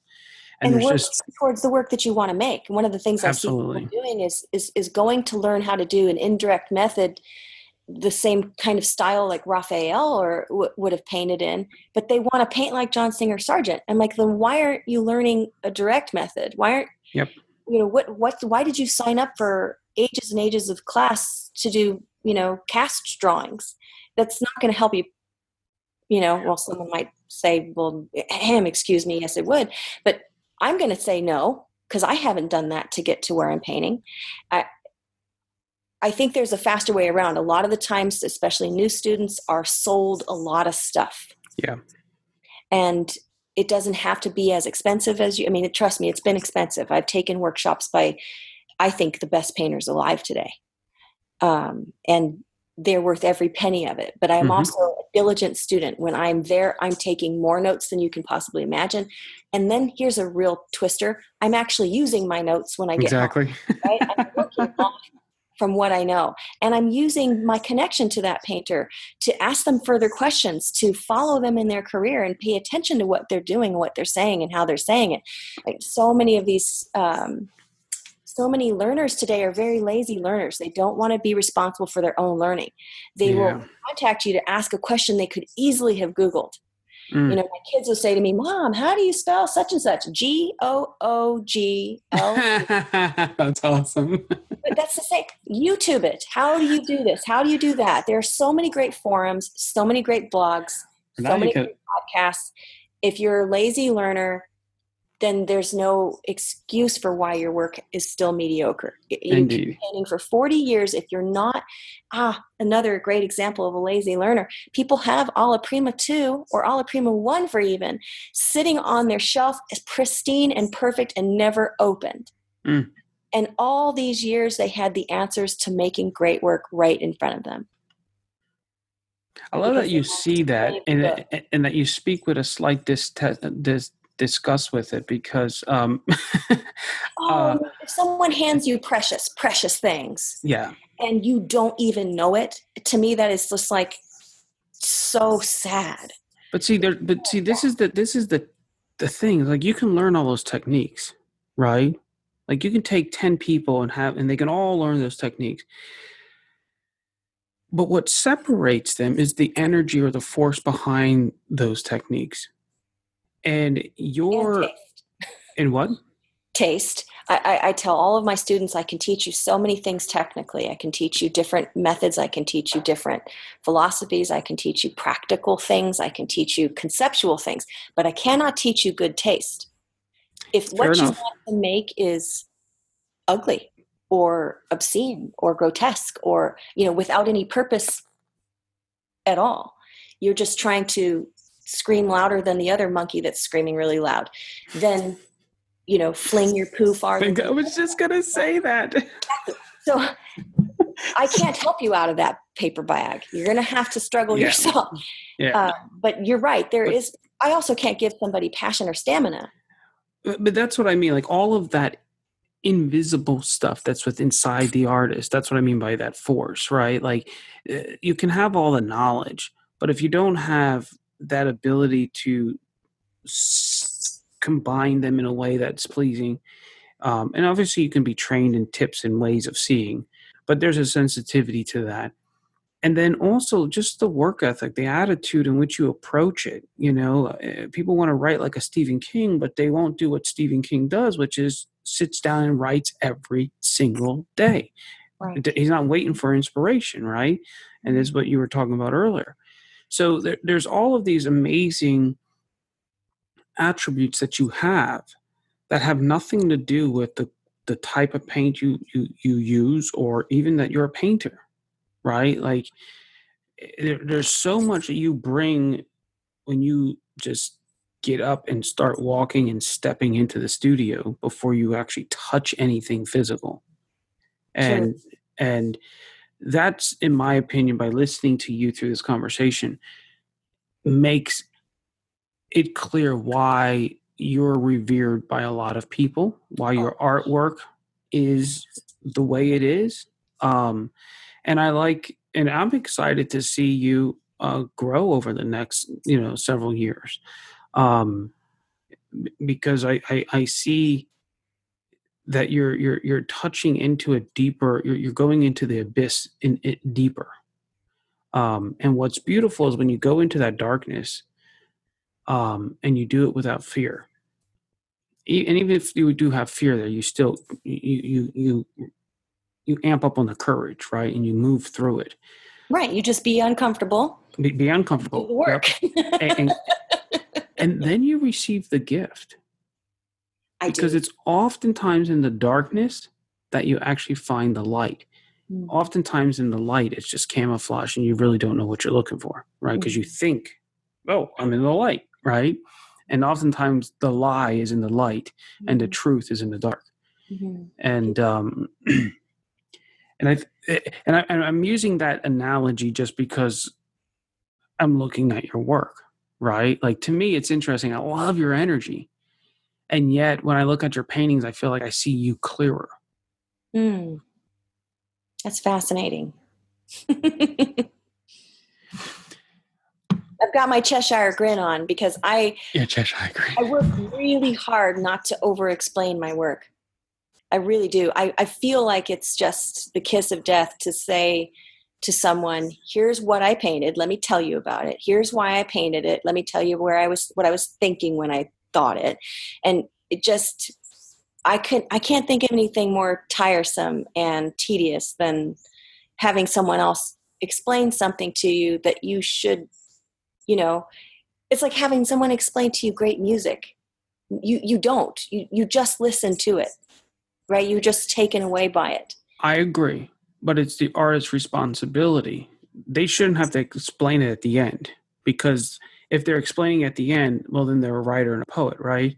They're not an artist or orator, right? But before you get into the process of making it, you should have explained it to yourself. Oh, 100%. Okay. I tell my students I spend weeks and weeks and weeks on a painting, maybe even months.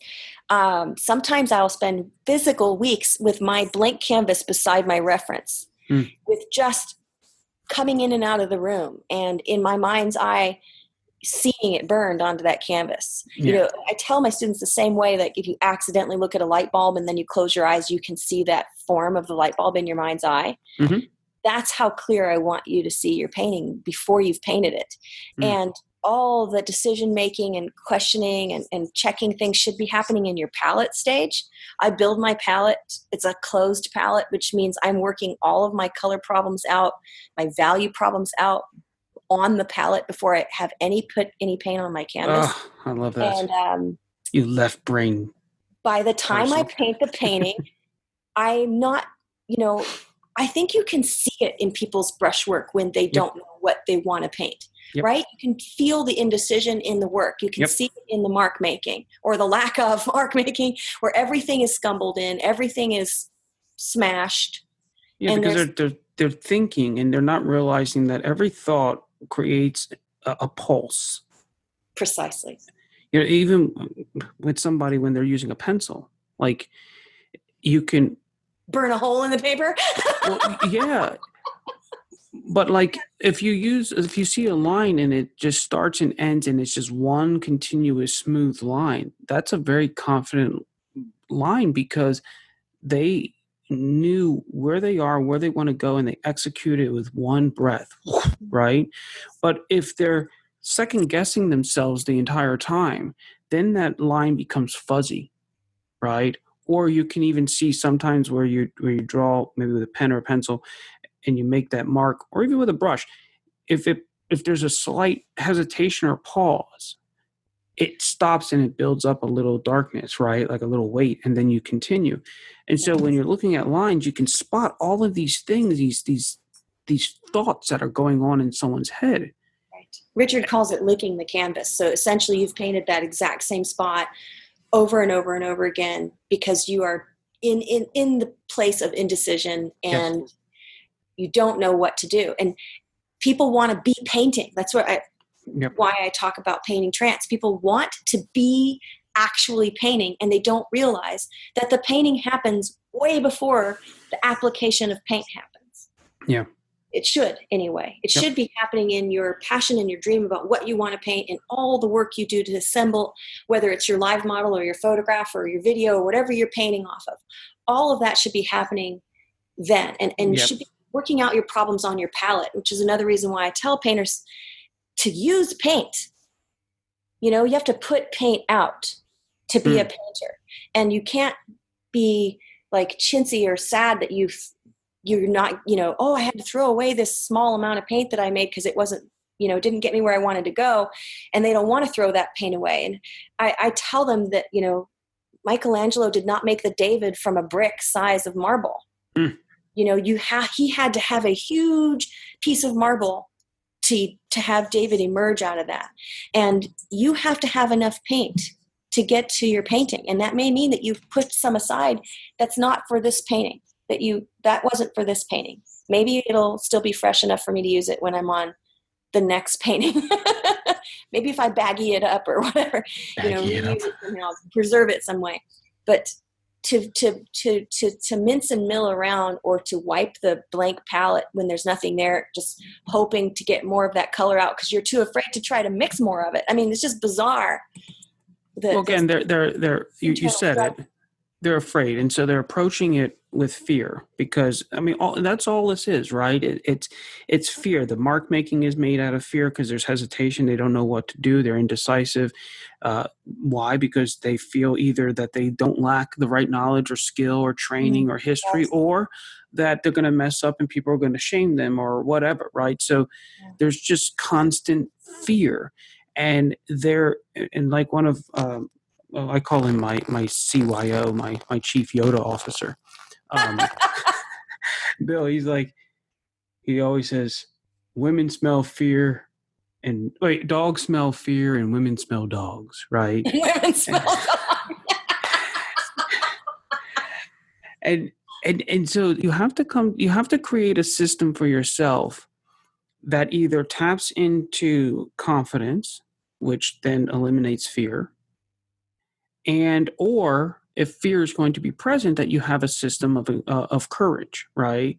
Yes. So that, and what I found is that preparing and pre-planning, aka designing and composition, and actually thinking through, like you said, working out your problems on your palette before your canvas. Like, there is so much work. You could do literally 3 months of work that preps everything before you actually put, and that's figuring out every line.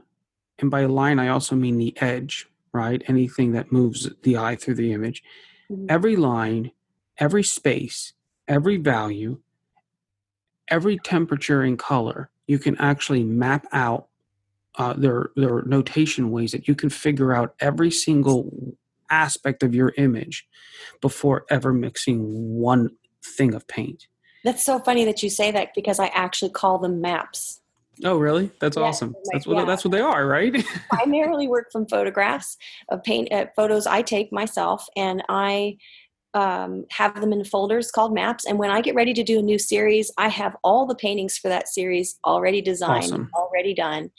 I've already done the hard work, and I sit with them for a long time, and I make sure I might focus on them in the back of my mind. I call it marinating for like a year. I mean, and that's a good thing, because I have time to become unfamiliar with it and look at it again and find flaws in it, to sit with the idea and make sure that I'm still very, very excited about it. But by the time I actually get to the canvas and I'm ready to paint, I am just bursting to paint that painting. And it's not a new experience. Like, you've been in that place, and so you allowed it to fill up, and now it's at its right time. Now it's ripe, right? Now the apple falls from the tree. Now, and it's interesting. People say, "Well, I'm waiting for inspiration," right? Well, that and talent are my two least favorite words. I get you on talent. I love inspiration. But my approach on inspiration is very, very different than most people's. So what they're looking for is this little burst, right? That basically this quick gratification of genius, right? Like, I'm just waiting for this magic moment, or for something to do the work for them. Honestly, that's what it is. What's going to carry the work? Exactly. And what's neat is when you look at the word inspire or inspiration, right? Let's say inspire, right? When you break it down, it actually comes from this word meaning in spirit, right? And so when you say marinate, that's to me what inspiration is. It is when you surround yourself with the appropriate things that ultimately help animate because the word spirit means the thing that animates a feeling, idea, or thought, right? So if you have these maps or whatever, right, you surround yourself with objects, things, ideas, sketches, whatever they are, that help marinate you or put you in this spirit, right? So to be inspired isn't a moment, a flash in the pans thing. It is something that you can actually create. And if you think about it, when you're in that spirit, right, and you're in it long enough, you begin to create a habit, right? You're creating a habit that creates this environment, and that's what it means to inhabit something, right?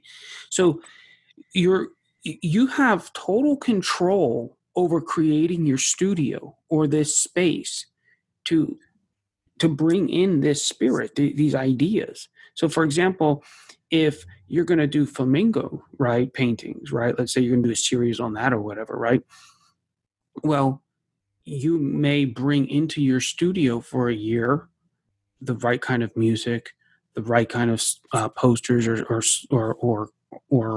podcasts or whatever it is that you bring into your environment that just constantly marinates you in that consciousness. And so to me, that's what being inspired is. It's it's something that we have far more control over than than being hijacked. Yeah. And I do that too with music. I mean, music is a huge part of my working day. And I actually am kind of weird in the way that I will listen to the same song for the entirety of a painting, which could be a month. That's brilliant. That makes total freaking sense. Because now you have that consistent flow, that consistent energy, that consistent frequency from beginning to end. Where if you're switching up the music, well, now the painting changes. Or being interrupted by commercials or anything like that. Oh, that too, yeah. Yeah. And I'm not to contradict myself about the painting trance thing, but I am looking for that vibe. I'm looking for that, like you said, that frequency that I can be acting in, and in order to, in my mind's eye, I see myself as being submersed. And so if I have to come up out of the water, or even get out of the pool, it's a lot more, it's a lot harder work to get back in the pool and to get back into the groove. Yeah. And see, I love this conversation because it's so much about, I heard this comment yesterday where this guy was talking about responsibility. And he said, when he was in the military, because in Vietnam or whatever, the story was basically like the help was going to come in to rescue some people, but to get them rescued, there had to be a group of guys who were left behind, basically to create cover fire for these other group to get out, which ultimately meant that there was a high probability that they were just giving their life up to die, so that this other group was going. And the guy was like, "What? I didn't." You want me to die? Da, da, da. And his commander said something like, "Hey, it's our responsibility." And he broke the word down. He said it's ability and response. What you're doing is you're asking yourself, what are my abilities? Do we have the ability to create space for these other guys to get away? Do we have the ability to, put fire over here? Whatever it is, right? Now, will we respond to it? Your husband had the ability to take on 3 jobs. He didn't have to, but he had the ability. Yeah. Right? Not so easy. and so he chose to do that, and he took responsibility for you, right? And then obviously you have your ability, which you responded to. So that's what we're talking about here. It's not putting the responsibility onto some mystical experience or some magical moment, which I'm all into. Okay. You're up for mushrooms? Well, I haven't done it yet, but my brother has tried to encourage me to do it. And I laugh all the time. I think we'll see. you're always really good stars to be in alignment, or their muse to come across them. And there's a difference between being like the kind of artist that cranks out work to make a paycheck and the kind of artist that just sits and won't paint or uses the excuse for not making their greatest work because the stars aren't in alignment. And they're both equally horrible situations to be in. And then you have the people who we study today, who were long-term thinkers, who, you go to build a cathedral, and you build this thing, and in the process of building it, you take on an apprentice because you know that you will die as the architect before the thing is finished. Wow. Right? There you go. Yeah. Compare that to, oh my God, I cranked out a painting today and tomorrow, and 30 paintings in a, that's called a sketching exercise. Just yes, which can be useful if you Absolutely. have a hard time, seeing things spatially and you need practice, quickly gathering, information or understanding line and angle, and there's uses to it, but it's not. I don't think it's. Yes, there's a use for it. And there are exercises, but to call it artwork, to try to even push it off as artwork is shameful, period. There you go. Yeah. Right? And when you die and you go and you see the room with all the great artists and you go to step in because of your 30 paintings you cranked out in a month, there will be an angel with a fiery sword to cut your face off. You cannot pass. There are none of the masters we revere today are showing us their 30 painting in 30 day paintings. No, and not saying that they didn't do it. Sculptures in 30 days. I mean, exactly. 30 cathedrals in 30 days. There's one cathedral, from my understanding, that's finally being finished. It's taken 300 years, and they planned it to take 300 years to finish. Well, and that person who thought that up was an artist. I mean, at its root. There, in my mind, there are definitions of what makes an artist, and at its root is humility, and again, at its root is that passion for and that vision for that deep, distant thing that they want to see happen. They want to create, and then after that is the tenacity that they have and the stamina that they have to go through the pain of creating it. Tina, on that note, how can people contact you or connect with you? Oh, well, I teach all over the place. I mean, really, I teach all over the place. I think I did like 12 workshops this year. I'm doing 12 this year. I have, I think, 4 left on my schedule. But to reach me best, it's tinagarrett.com, TinaGarrett. And that's where you can find my workshop schedule and any works I have available, and email me through there. It was an incredible conversation. I really enjoyed myself today, Don. I'm so thankful that you decided to give me a call. I don't want to say anything else. Just leave it at that. You take care. Awesome. Thank you very much. Be well. Thank you. Bye. Bye-bye. In just 30 days, the Core 80 experience teaches you to decode the intentional design underneath great masterpieces. Through video lessons, assignments, and feedback, you learn to recognize the underlying structures like thrust maps, echoes, and gamuts that give master compositions substance and gravitas. Knowing how master artists and illustrators compose their artwork unlocks your ability to give your artwork more meaning and energy. Enroll today and get a 7-day no-hassle money-back guarantee at core80.com.